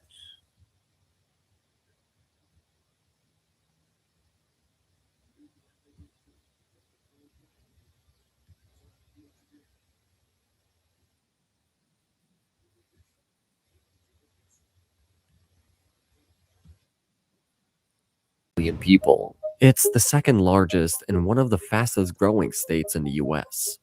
But what many people don't know is that most of its population, economy, and growth are concentrated in one specific region. It's called the Texas Triangle, formed by Dallas and Fort Worth in the north, Houston to the east, with Austin and San Antonio to the west. This region covers less than a third of Texas's land area. Yet it's home to over 70% of the state's population and an even larger share of its economic output. Now, these are still all separate cities with their own identities and economies, but the gaps between them are shrinking more and more every year. Development is filling in, highways are turning into continuous corridors of growth, and together the Texas Triangle is starting to function less like a collection of separate cities and more like one massive interconnected mega region. So, how did this happen? Why did Texas end up concentrating so much of its growth into this triangle? instead of one dominant city or a single coast. To understand this, you have to go back to the mid-19th century. When Texas officially joined the United States in 1845, it had a population of only around 125,000 people, and most people lived in small towns and rural areas. And unlike older states such as Massachusetts and New York, where cities like Boston and New York City had already emerged as dominant urban centers, Texas never had that single overpowering geographic advantage that could naturally pull a majority of the states into one place. Instead, Texas urbanized during the railroad era, which led to the rise of multiple strategic cities, each strong in a different way. In the north, Dallas-Fort Worth emerged as a rail crossroads. Rail lines from the Midwest, the Great Plains, and the Southwest all converged here, turning it into a center for trade, finance, and distribution, even without a major port. To the southeast, Houston initially grew mainly due to its water access. The construction of the Houston Ship Channel in the early 20th century connected inland Texas directly to global shipping routes. That single project transformed Houston into one of the most important ports in the country, and later the energy capital of the US. Meanwhile, San Antonio and Austin developed along older settlement routes. San Antonio became a military and logistics center, anchored by forts and later major bases. Austin, which was chosen as the state capital, gained political power, stability, and eventually a massive public university that would shape its future economy. For the latter half of the 19th century, these cities grew largely independently and served different parts of the state. This continued into the 20th century. In the year 1900, no city in Texas had even 60,000 people, and the state as a whole grew steadily from around 3 million to 6.4 million by 1940. But this is also around the time where things really started to change. After World War II, Texas, like most other states in the South and West, embraced the automobile heavily. The construction of the interstate highway system fundamentally reshaped the state. I-35 connected Dallas-Fort Worth to Austin and San Antonio. I-45 linked Dallas directly to Houston. I-10 tied Houston and San Antonio into a larger east-west corridor. What had once been long, slow journeys between cities became routine drives. At the same time, air conditioning made the South more livable, and Texas began receiving a surge of new residents, nearly doubling its population between 1940 and 1970. In just a few decades, cities like Houston, Dallas, and San Antonio had become some of the largest in the country. These cities also developed very differently from older urban centers that grew before the automobile. Land was abundant, land use regulations were relatively permissive, and growth happened outward rather than upward. Instead of concentrating development into dense urban cores, Texas allowed low-density suburbs to spread across vast areas. As a result, the main metro areas became massive in size. For example, Dallas and Fort Worth effectively merged together into one metroplex back in the 80s, and now covers approximately 9,300 square miles, making it larger than the entire state of New Jersey. Cities only work because of invisible systems, power grids, water pipes, data networks. You don't always think about them until something breaks. And the internet works the same way. Growth continued into the 21st century, with Austin emerging as a tech and innovation hub, fueled by the University of Texas, a growing startup scene, and major corporate investments. This added a new dimension to the triangle, a high-growth knowledge economy positioned directly between Dallas-Fort Worth and San Antonio. Today, Texas has 5 of the top 15 most populated cities in the country, and all of them are located inside the triangle. And what's interesting is that none of them truly dominate. While Houston is by far the largest if we measure by city proper, at 2.4 million people, Dallas-Fort Worth is the largest metro area at 8.3 million.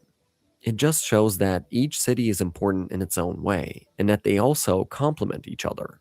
If you would draw a line connecting Dallas-Fort Worth, Houston, San Antonio, and Austin, you're linking a region of more than 20 million people, larger than the population of most countries. You're connecting one of the world's largest energy capitals, a booming tech hub, major military installations, multiple international airports, and some of the fastest growing suburban counties in the nation. And I'm not saying that this region is literally growing together into one massive city, but the space between them is no longer empty.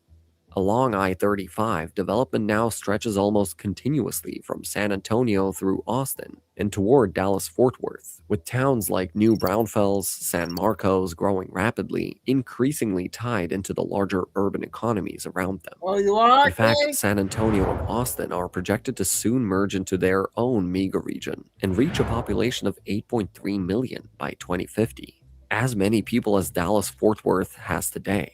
And between Austin and Fort Worth, there's Temple, which grew from 82,799 residents in 2020 to over 100,000 by 2026, an increase of 24.4%. Waco is also growing at a steady pace. Additionally, 8 out of the top 10 fastest growing cities in the US are located in either the Houston or Dallas-Fort Worth metro areas. And they continue to expand in all directions with new suburban developments and logistics centers. As the cities within the triangle continue to grow, the way the state functions as a whole is beginning to shift.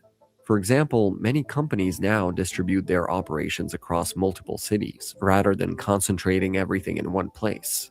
They might place headquarters in Austin like Tesla and Oracle, energy operations in Houston, and corporate offices, finance, and logistics in Dallas and Fort Worth, all within a few hours of each other. There's also the transportation angle.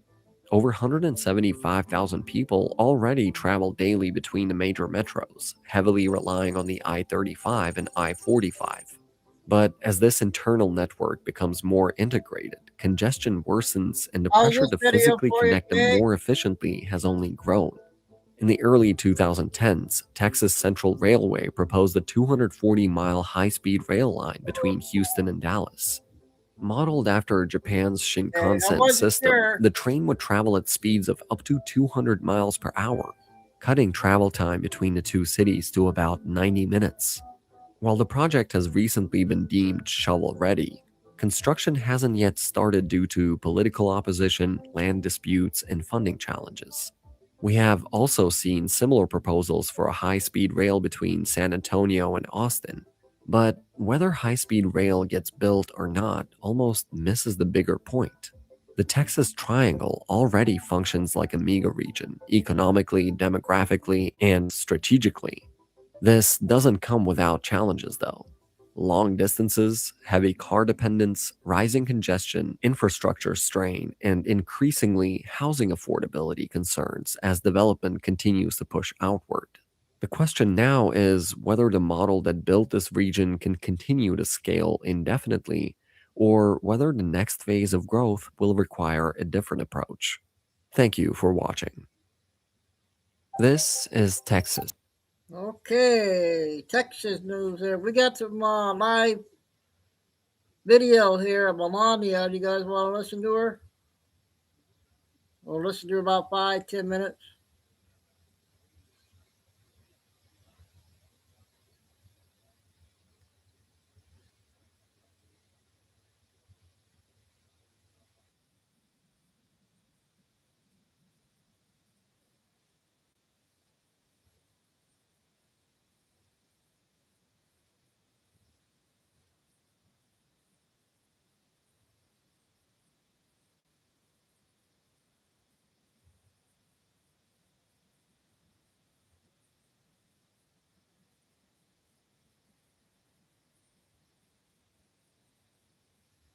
I thought she was on.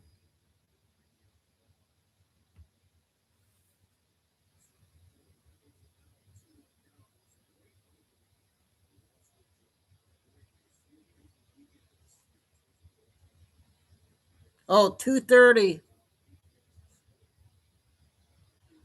2:30 she comes on, so we'll keep going here.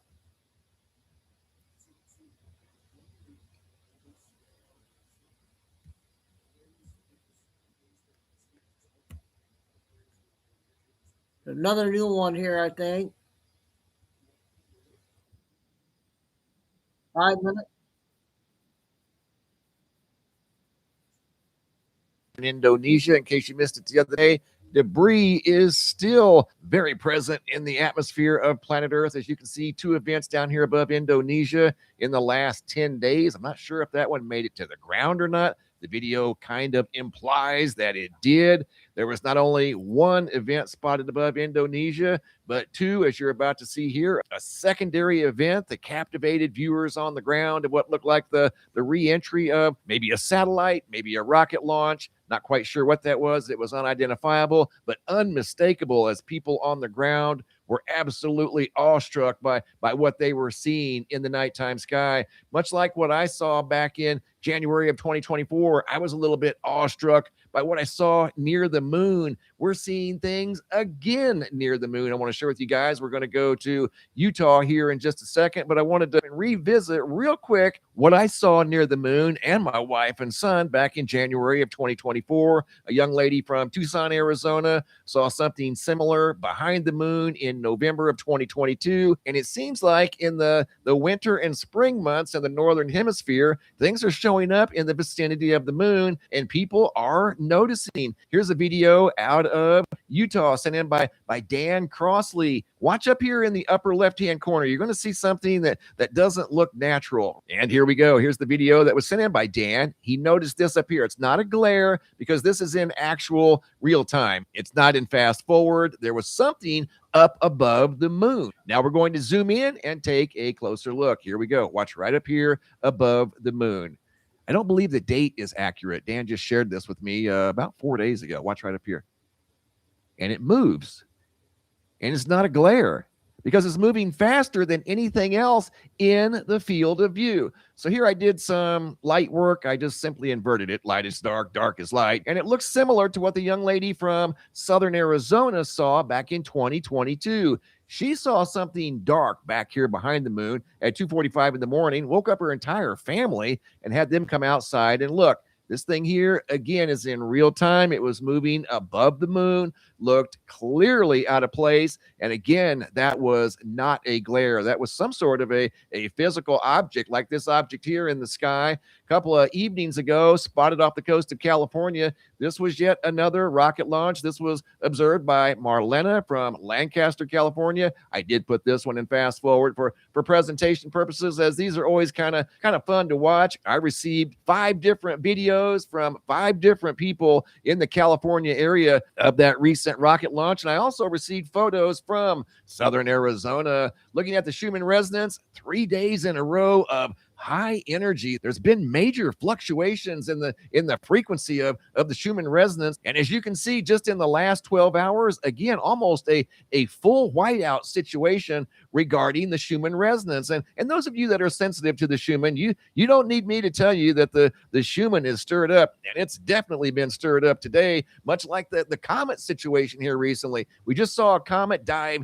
into the sun and it was vaporized. It did not come out the other side of the sun. Here's another one that they're tracking. This is Pan-STARRS C2025 R3, photo by Dan Bartlett out of California, June Lake, California. Here's another excellent photo by Michael Jaeger and Gerald Riemann out of Austria. Check out the tail on that thing. Incredible. This one here could be a visible daytime comet. Are you serious right now? This one here has some potential to bring some drama to the skies above planet Earth. We've got more comets diving at the sun just here in the last few hours. Watch right here. You're going to see a small one heading into the sun. This one looks like it's going to dive right into the sun. This is over at the Soho Lasco C3, and this is from an hour ago. This comet is plunging into the sun literally right now as you're watching this video. Thanks for watching. Have a super day and be safe out there. More short ones I got. I got a Nick video we'll play here shortly.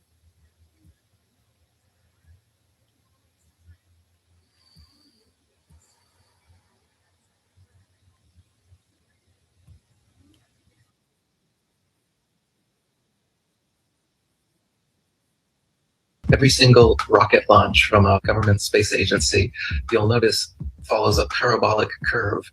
It goes up, it reaches a peak, but what they do is as the rocket starts coming back down, they make sure that it goes down over the ocean, out of the way of any curious observers. Anyone can see it coming back down to Earth, asks, hey, how come the rocket's not going up anymore? Well, it's going around the curvature of the Earth, is what they tell us. So every single rocket, the reason that it follows the parabolic curve, they say, is because it's going around the curvature of the Earth. The real reason is they can't get up any higher than that. The only thing that's been to space is your imagination. They tell us that the Earth is a sphere. They show us pictures of a sphere, of a circle. It's a perfect circle. And then they come out and they say, well, it's actually an oblate spheroid. Oh, what's that? Well, it's a sphere that's flattened at both poles, so it's more of an oval shape. It actually bulges out south of the equator, as well as being flattened at the poles. So it's more pear-shaped. So it's not actually a sphere. It's oblate. And officially it's an oblate spheroid. That's what we call it. But not only that, it's slightly wider below the equator than above the equator. A little chubbier. A little chubbier. Yeah. Chubby is a good word. It's like pear-shaped. So now it's pear-shaped. So why are all of these official NASA photos and videos showing perfect spheres when it's actually an oblate spheroid or a pear-shaped spheroid? They can't get their story straight. The reason they keep changing it is that to fit the model, they have to change the shape of the Earth. South of the equator is larger than north of the equator because lines of longitude that just extend outwards, they don't contract back. So they concede that in their pear model. They say, well, the sun bulges out south of the equator. It's bigger south of the equator. Yeah, it is, because it's flat. But instead of admitting that, they just make tweaks to their model as time goes on. They say that the ball Earth tilts back 23.5 degrees. That's another tweak they made because we can see Polaris, which is right over the North Pole, from 23.5 degrees south latitude. Shouldn't be able to see that on a ball. So they just tilt the Earth back and then okay, now you can see it. And so they come up with explanations in reverse like this, damage control, reverse engineered explanations. That was interesting. Okay, this new lady I found on TikTok, she's popular. Talk about Erica. She gets a lot of views, so let me guys know if you like her or not. It's a short clip, like a minute or two.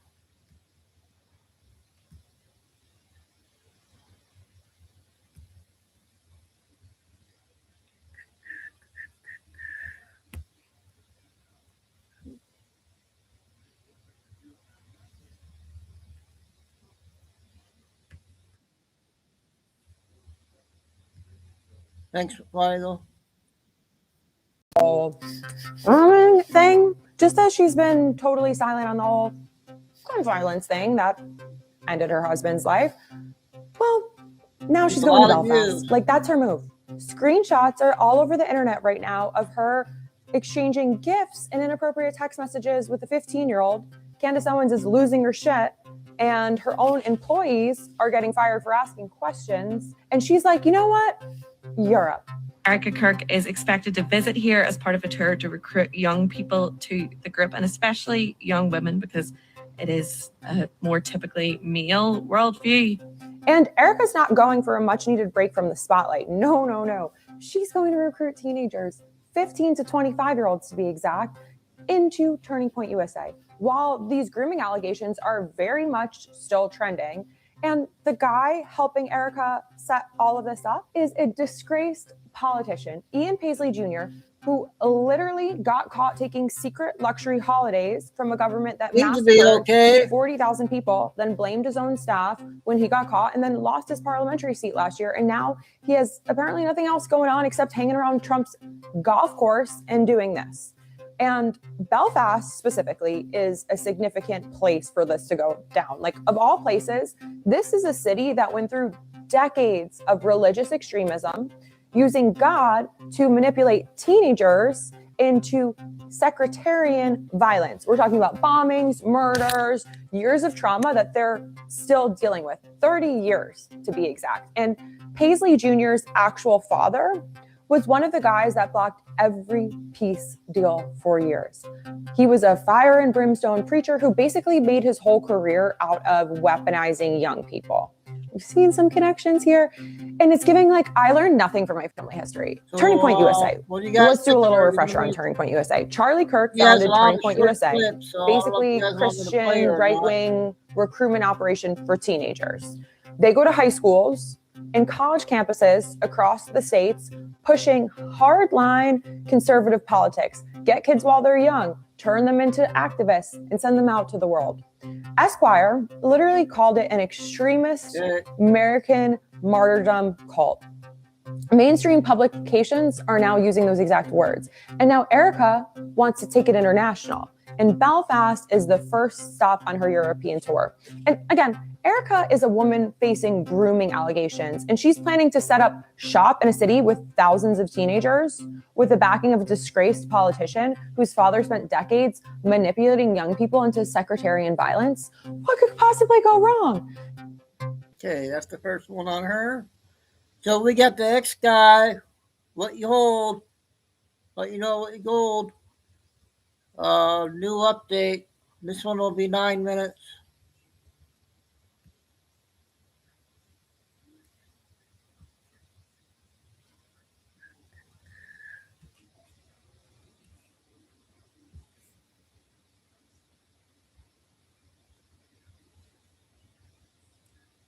Where is it? Oh.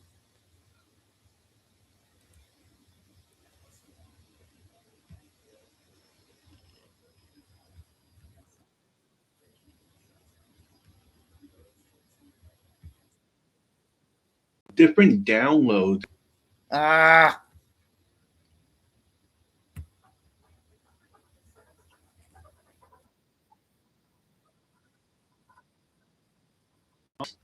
just had that happen. And what if I told you the biggest financial shift in U.S. history has already been signaled and nobody sees it? On March 6, 2026, the U.S. debt clock dropped this image. Will Trump announced the USA Treasury dollar on July 4th, America 250. Then just a few days ago, the U.S. Treasury announces Trump's signature will appear on future U.S. currencies. And can you believe that everybody thinks that that is the story? Because it's not. Hashtag, hashtag, hashtag. In chess notion, that means one thing: checkmate. The game is already over. I mean, bro, even the Federal Reserve is telling us the truth now. What's clear is that our debt is growing much faster. The federal government debt is growing substantially faster than our economy, and that ratio is going up. And, you know, in the long run, that's kind of the definition of unsustainable.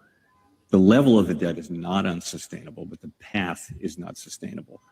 And so it's really important that we get back to, we don't have to pay the debt down. We just need to have, you know, primary balance and begin to have the economy actually growing better, growing more quickly than the economy.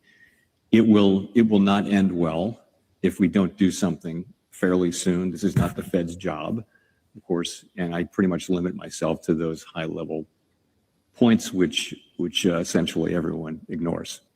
You see how Jerome Powell is like, bro, I'm trying to tell y'all I'm not in charge of this. Translation, the system cannot survive.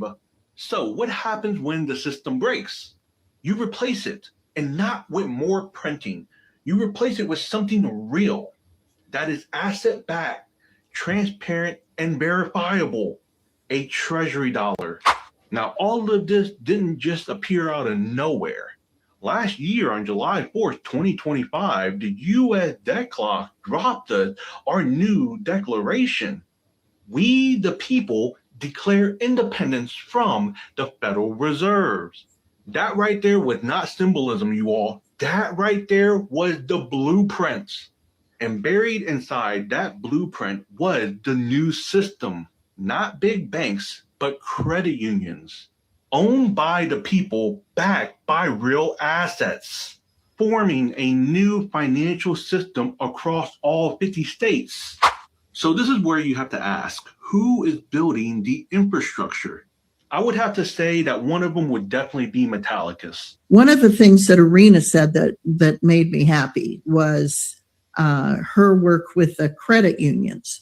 And I have found the credit unions approach to embracing digital assets and using them to augment the offerings of financial products to their customers to be far more friendly to digital assets than the banks. And the truth of the matter is, digital assets bring a whole new product line to both banks and credit unions that they can incorporate into their current business models.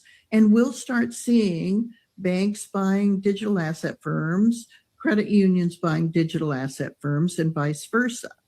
The difference is the credit unions are being much more innovative, creative, and receptive.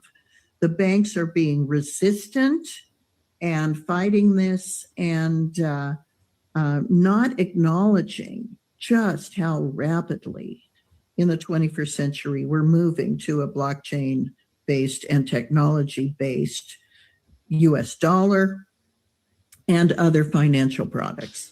Look, they're already working with the credit unions. Just take a look at some of these credit unions that Metallicus is actually partnered with for their stablecoin pilot program. You have Marine Federal Credit Union that has $1 billion in asset.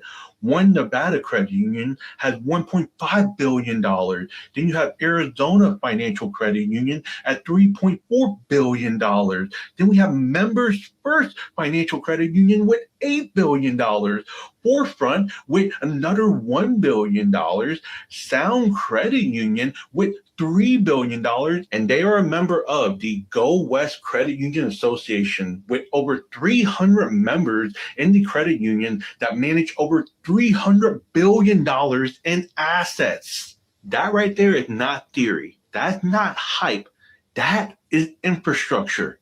Marshall Hayner coming out dressing like a superhero with the red mask. We don't need to explain the red mask. We already know all the comms to that one. You know what is very interesting is that 2 weeks apart, Jerome Powell speaks at Harvard. And 2 weeks right before, Marshall Hayner spoke talking about rebuilding trust with blockchain and AI technology. Coincidence? There will be signs. Today is April 1st, 2026. And at 9:11 p.m., we go into a full moon. People laugh at this kind of stuff, but history says otherwise. Even the famous Nostradamus says it himself. The nation will heal when all will kneel, the new kingdom restored with new money as rewards. Quatrain 888. Right on time. See, the U.S. debt clock is telling you the new system is coming. A new era of prosperity. The question isn't if this is happening. The question should be, are you paying attention before it's too late? But this is why it is so important to know what you hold. Let's go. So my predictions for this year are, right now, all markets are down, right? We see the stock market is down, crypto market's down. So now is a time when there are a lot of people building. There's a lot of stuff happening in the background. You may not see it because it's not as loud, although I would argue that it does feel kind of loud, even though the markets are down. Yeah. Things are going to change over this year where the market goes in up and down cycles. The next, I guess, bull cycle, you could call it, we will have this technology embedded into the credit union. So this year, my predictions are you're going to see the first MetalPay API and Metallicus integrations go live in credit unions. Okay. We're going to begin to see the credit union and banking world get much more integrated with this tech. I predict by this year, you will see the first credit union and bank-based stablecoins due to the new legislation passing. Right on. We're going to see some winners and some losers. And the losers are going to be the ones that fail to have interoperability and compliance baked into the chain. Mm-hmm. So I think by the end of this year, we'll see the first credit union and bank-based stablecoins. The Genius Act and Clarity Act, I believe, will pass.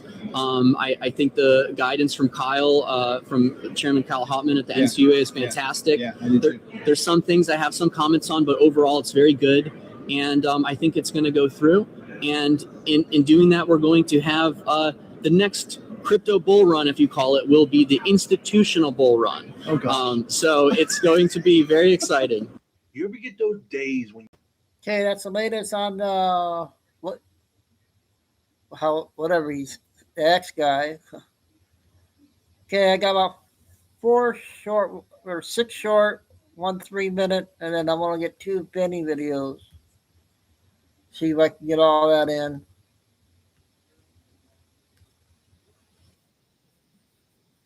Did we play this yesterday, guys?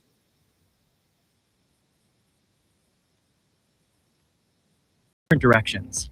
That suggests the sun is not as far from the clouds as we're told. If the sun were 93 million miles away, the rays would appear parallel. Airplanes always fly straight. On a globe, they'd have to constantly tilt downward, otherwise, they'd drift into space. Water always levels itself. If we were on a sphere, oceans would be in constant chaos, but they're calm. There's a huge difference in temperature between the equator and the poles. On a flat Earth, the sun circles above the equator, which would explain the heat. If the sun were really that far away, the temperature difference wouldn't be so extreme. The temperatures on other planets also seem strange. For example, Mercury is colder than Venus, even though it's closer to the sun. The horizon looks flat at any altitude, no fisheye lens. You can see this from high-altitude balloons. Ships can see lighthouses from very far away. On a curved Earth, this shouldn't be possible. Some flight paths don't make sense on a globe, but they look much more logical on a flat Earth map, like Sydney to Johannesburg. Especially when crossing the Pacific, wouldn't it be easier to fly straight across? And look at how flights avoid Antarctica. Strange, right? It looks like they're hiding something, but these routes make sense on a flat map. We see full moons in the day, even when Earth is supposedly between the sun and moon. That's not how shadows work. Why is the sun so bright during the day? If other stars were even brighter and bigger, shouldn't the night sky be just as bright? They say the planet spins at 1,000 miles per hour, plus the sun moves, plus the galaxies spin. That adds up to insane speeds. Yet we feel nothing. Wouldn't there be chaos? Planes shouldn't fly the way they do. They'd either reach too fast or miss their destinations. Weather doesn't seem affected by gravity. If Earth spun that fast, weather would be completely unstable. Bullets shot straight up land only a few hundred meters away. With rotation, they should land far off, even kilometers away. With that kind of spinning, water should fly off into space. Just watch how water behaves on a spinning tennis ball. Imagine we're in a vacuum, like they say. Look what vacuum does to sealed tanks. If Earth were in space, wouldn't it collapse too? Lasers shot over long distances stay level, they don't curve. Terrain may affect the result, but not Earth's curvature. Star positions haven't changed in hundreds of years. There's no visible parallax. Constellations stay the same. At the North Pole, Polaris always stays in the same place, and stars rotate around it. Strange if the universe is expanding. NASA talks about planets in other galaxies, but we don't see a single space station in real footage. When building long railways, even over 13,000 kilometers, they don't account for any curvature. If Earth were a globe, canals would curve and water would flow off somewhere. But canals like the Suez look flat and motionless. Gravity? Have you ever seen actual, direct proof of it? Ask AI sometimes, it even gives flat Earth info. Try it yourself. Many proofs for the globe are questionable, like in Antarctica, where shadows shift in seconds.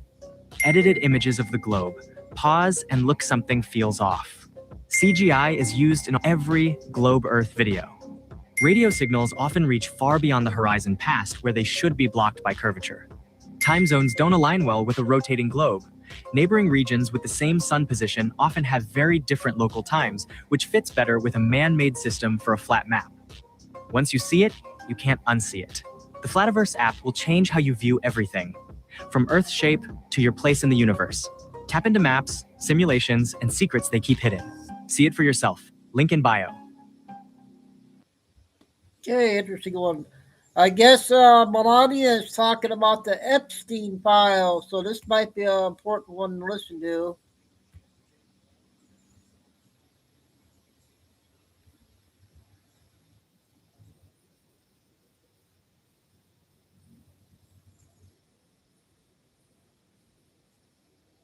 Under oath in front of Congress with the power of sworn testimony. Each and every woman should have her day to tell her story in public if she wishes, and then her testimony should be permanently entered into the congressional record. Then, and only then, we will have the truth. Thank you.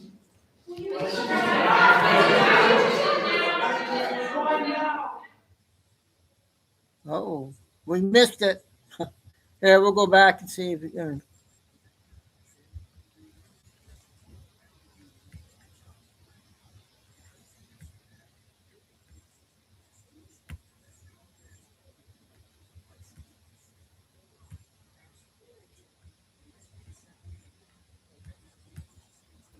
Huh.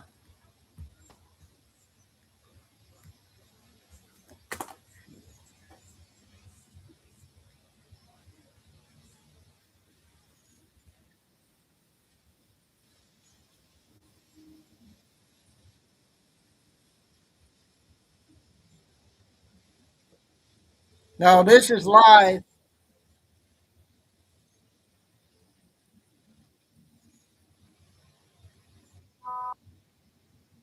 Well, what happened?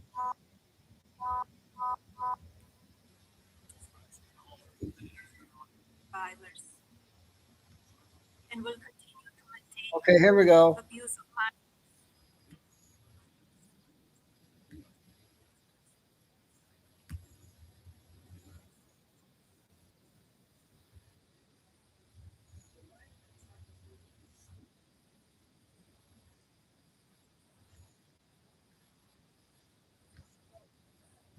My name has never appeared in court documents, depositions, victim statements, or FBI interviews surrounding the Epstein matter. I have never had any knowledge of Epstein abuse of his victims. I was never involved in any capacity. I was not a participant, was never on Epstein's plane, and never visited his private island. I have never been legally accused or convinced of a crime in connection with Epstein's sex trafficking, abuse of minors, and other repulsive behavior. The false smears about me from mean-spirited and politically motivated individuals and entities looking to cause damage to my good name, to gain financially and climb politically, must stop. My attorneys and I have fought these unfounded and baseless lies with success and will continue to maintain my sound reputation without hesitation. To date, several individuals and companies have been legally obligated to publicly apologize and Not very retract long. their lies about me, such as Daily Beast, James Carville, and HarperCollins UK. Now is the time for Congress to act. Epstein was not alone. Several prominent male executives resigned from their powerful positions after this matter became widely politicized. Of course, this doesn't amount to guilt, but we still must work openly and transparently to uncover the truth. I call on Congress to provide the women who have been victimized by Epstein with a public hearing specifically centered around the survivors. Give these victims their opportunity to testify under oath in front of Congress with the power of sworn testimony. Each and every woman should have her day to tell her story in public if she wishes, and then her testimony should be permanently entered into the congressional record. Then, and only then, we will have the truth. Thank you. Okay, that's the first piece. I'm glad I caught that one. So let's see here. We're gonna get 6 short ones and hope I get one more Benny in.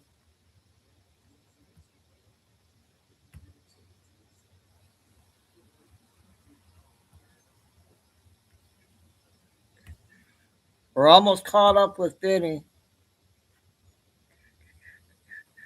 Hope I can get 2 more in.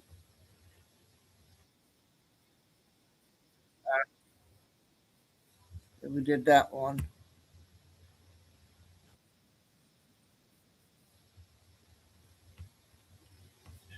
She does a lot of them. People are going to get flattened because let's be honest, Epstein knew everybody, right? So some folks grabbed dinner with him, but had zero involvement in what he was doing illegally. And now their names might show up right next to the people who were involved. But someone who was tied up financially with a convicted sex offender, Reid Hoffman. And strangely, some Democrats who claim to want full transparency suddenly don't feel like talking. Here's Ro Khanna, Mr. Release the Files, trying very, very hard not to hear a question about Hoffman's donations to the Democrat Party. Good morning, Congressman. Real quick, will you call on the DCC to return donations from Epstein associate Reid Hoffman? You don't want to answer, Congressman Khanna? Of course not. They never want to talk about their own party's behavior. Now, Ro Khanna, he's not the only one doing the accountability hokey pokey. 1 step in, 2 steps out. Hakeem Jeffries. He's been all over TV talking about Epstein, but refuses to explain why his consulting firm reached out to Epstein in 2013, trying to arrange a dinner with him. Yeah, a dinner. The letter reads in part, quote, "We are thrilled to announce that we are working with Congressman Hakeem Jeffries, one of the rising stars in the New York congressional delegation, sometimes referred to as Brooklyn's Barack. Shoot us an email or give us a call if you would like to get involved with the dinner, or would you like to get an opportunity to get to know Hakeem better? He's an impressive guy and who will be a progressive voice in New York politics for years to come." Well, well, well. Looks like Brooklyn Barack forgot to mention a few things during his media tour.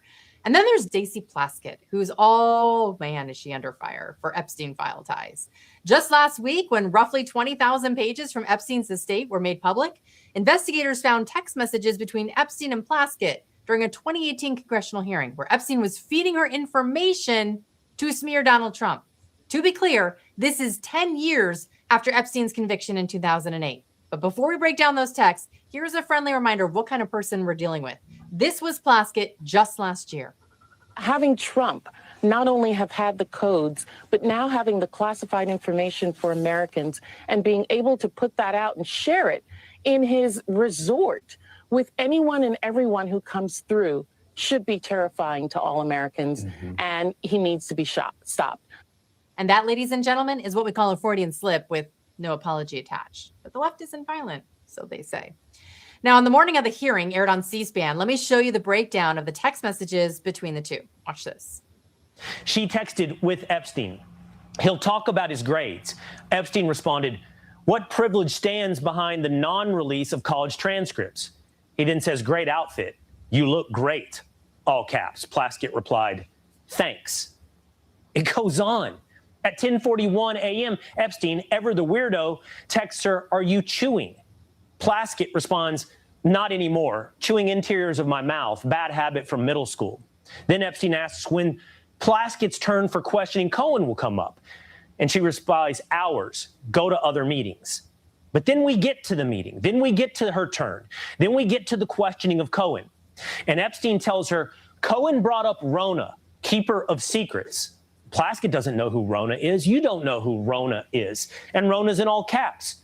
So Plaskett responds at 2:25 p.m., "Rona?" Then she says, "Quick, I'm up next. Is that an acronym?" Then finally Epstein responds, "That's his assistant." Okay, now I want you to watch this next part. This is the C-SPAN footage, time-stamped up in the corner, right alongside the text messages, which will appear down below. They are also time-stamped. Watch Plaskett look down at her phone as the text messages roll in live. Attorney-client privilege, yes, I will turn it over. You, as my friend Mr. Meadows pointed out, misled this committee even today in a written submission that contradicted your testimony. You have suggested you are going to review that. Are you going to review it in our next break to correct the record, yes or no? Yes. Question, you helped out the president's campaign or were involved in the campaign as a representative, as a spokesman, even in your words today. It was your idea for the campaign dating back to 2011. Is that accurate, yes or no? Yes. Mr. Weisenberg and other individuals, Ms. Rona. Who are those individuals? Are they with the Trump organization? They and are. Are there other people that we should be meeting with? Then at 2:34 p.m., just 1 minute after she finished questioning Cohen, Epstein told Plaskett, "Good work." Now, Republican Representative Thomas Massie, he's been standing with Democrats in their cry for the files to be released. However, when confronted about Stacey Plaskett's little situation with Epstein, he seems to have zero interest in this. Well, Republicans moved to censure Rep. Plaskett after finding out she was texting with a convicted child sex offender. I don't know. That's sort of, to me, that's just a distraction at this point. What about Bill and Hillary Clinton? They're now refusing to show up before the House oversight regarding their depositions with Jeffrey Epstein. What's going to happen with them? Is there going to be a criminal referral? That's up to the oversight committee and the Speaker of the House. I mean, everybody in this country has the right to plead the Fifth Amendment. If that's what they're doing, that's fine. But if they're refusing to show up at all, that's not legal. Bannon and Navarro were in prison for doing the same thing. Should they be as well? That's outside of my purview. President Trump, he said from the start that if these files get released in full, Okay, I'll do the rest of the short ones on the second show. Benny just came out with a big update on some judge court hearing. We'll finish Nick that the last one. Back at 6.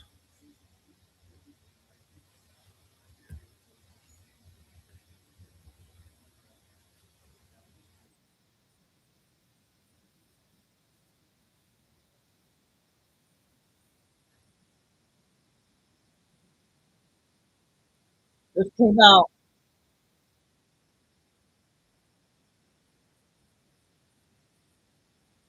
For the good of the American people, and there's, well, nothing better that we could use our time and resources for than to make sure that a violent animal gets the death penalty after murdering Irina Zastruka, and that is precisely what we have been banging on about. DeCarlos Brown Jr.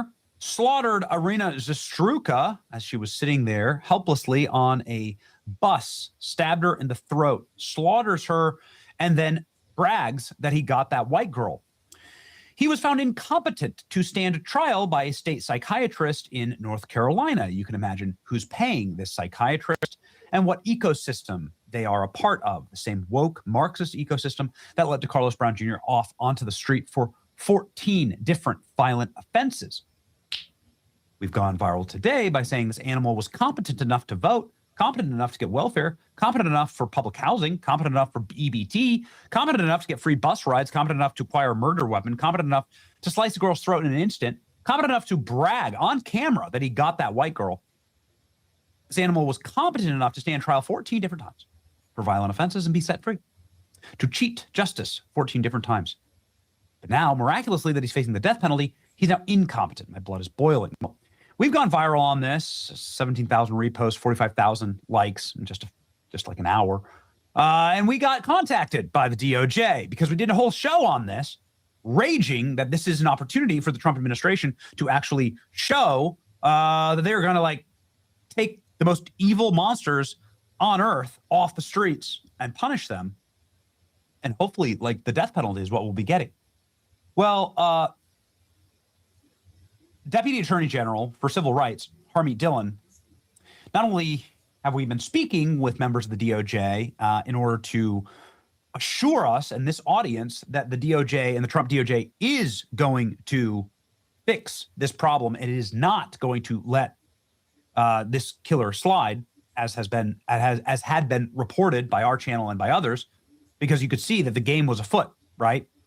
Oh, he's mentally incompetent. Time to put him in a hotel for the rest of his life. And then out on good behavior again. This is how they work, right? To go kill again. More white people again.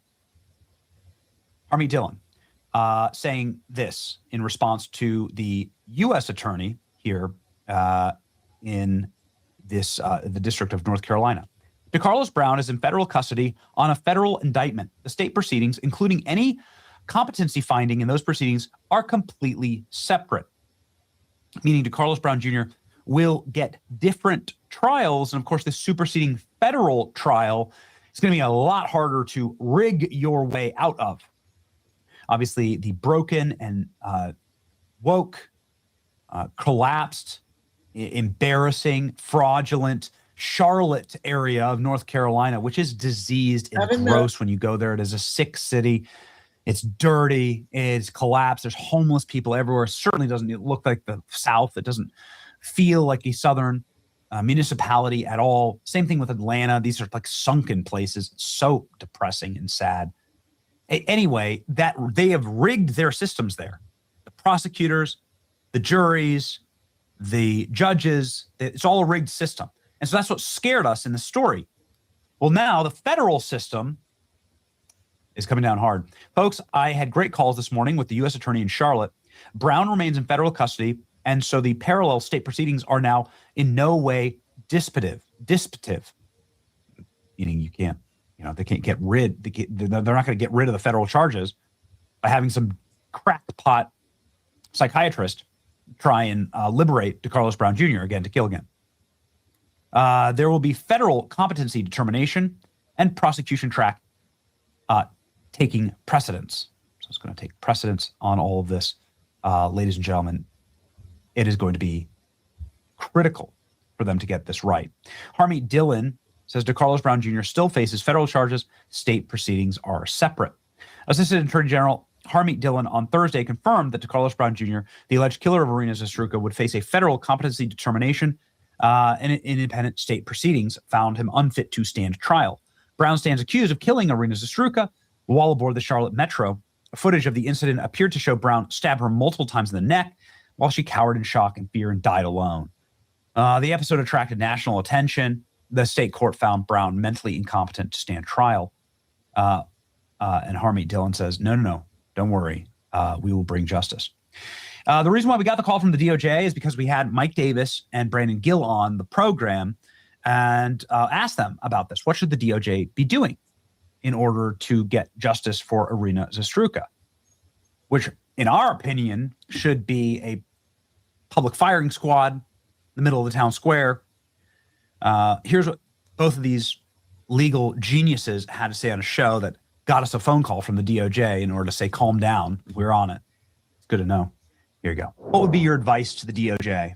As I want to use this show to give to do probably what I didn't do enough of during the Epstein saga, which is to scream at the top of my lungs that Americans need to see transparency here. They need to see justice here.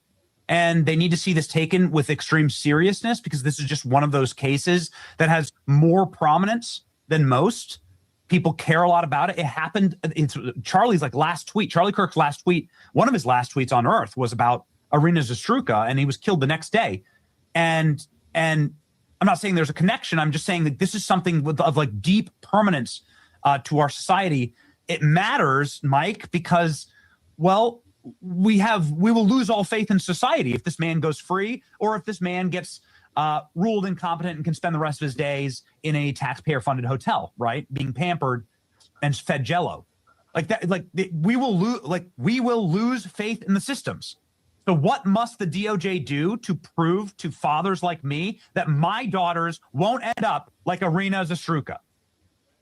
Yeah, and just we all think about this, Ben. If the races were reversed here, there would be outrage all over this country, right? But this is just a violent black thug who killed a white girl, so we're not hearing much about this case. I had full confidence in Pam Bondi. I have full confidence in Todd Blanche, and he's tough as hell, just like Pam was. And I guarantee you, they will continue to pursue the death penalty. You have an interesting jury pool in Charlotte, so you're going to get some, blue-haired freak in Charlotte who may not go along with the death penalty, but they need to pursue this and make an example out of this monster. And it's just totally unacceptable that you have a young, beautiful young woman minding her own business on a public transit, because Democrats don't want us driving cars.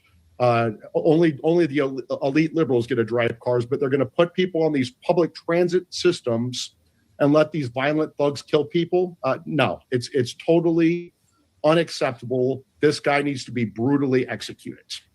Should happen to DeCarlos Brown Jr. in a just society? Odometer fraud could cost you thousands, but here's how you can detect it easily. It's easier than ever for sellers and dealerships. 3 minutes. He should be executed swiftly, decisively. He should, of course, get a fair trial, but it should be done quickly. He should be executed after. It's really simple. And I think that one of the problems we have now is every execution gets tied up legally, because it becomes a 30-year death row sentence, and then there's all kinds of problems. Is this cruel and unusual is it not? Just put him in front of a firing squad and be done with it. I mean, once somebody is guilty of committing a crime this heinous, just get rid of them. Yes, our ancestors had it right. And what about the tricks that are used? You sort of have made a cottage industry career here, Congressman, out of calling out sort of the woke bag of tricks. You do it often live during committee hearings, but it seems like they have in their basket a trick that's like, well, drool in the chair in the corner, don't answer any questions, and you'll be able to avoid the death penalty. And clearly his lawyers are advising him to do this. And so one psychiatrist, I wonder how I wonder if that psychiatrist supports law and order. One psychiatrist says he's incompetent and shouldn't be held accountable for his actions. What do you say to that? Yeah, I think that first of all, the psychiatrists should lose their license, lose all institutional credibility. And at some point, the psychiatrist should be held accountable for this. If you're taking somebody who is an absolute nut job, and frankly, I don't really care if this is a person who has legitimate mental problems or not. I just want them off of our streets. But if this is somebody who actually is mentally capable, and you have a psychiatrist who's lying about it, they should be not only completely discredited, but should be legally accountable for that, for the crimes that this animal is committing. But the idea that we should look at somebody and say, well, you've got some minor mental issue, therefore we're going to give you a slap on the wrist after you murder or rape or do something absolutely grotesque and heinous is insane. And we've got to, return to first principles and to some common sense and say, I don't really care about all of these sort of external factors that the left uses to muddy up the legal picture. I just want these people off the streets. At the end of the day, I don't want murderers on the streets. I want them in jail or dead. That's it.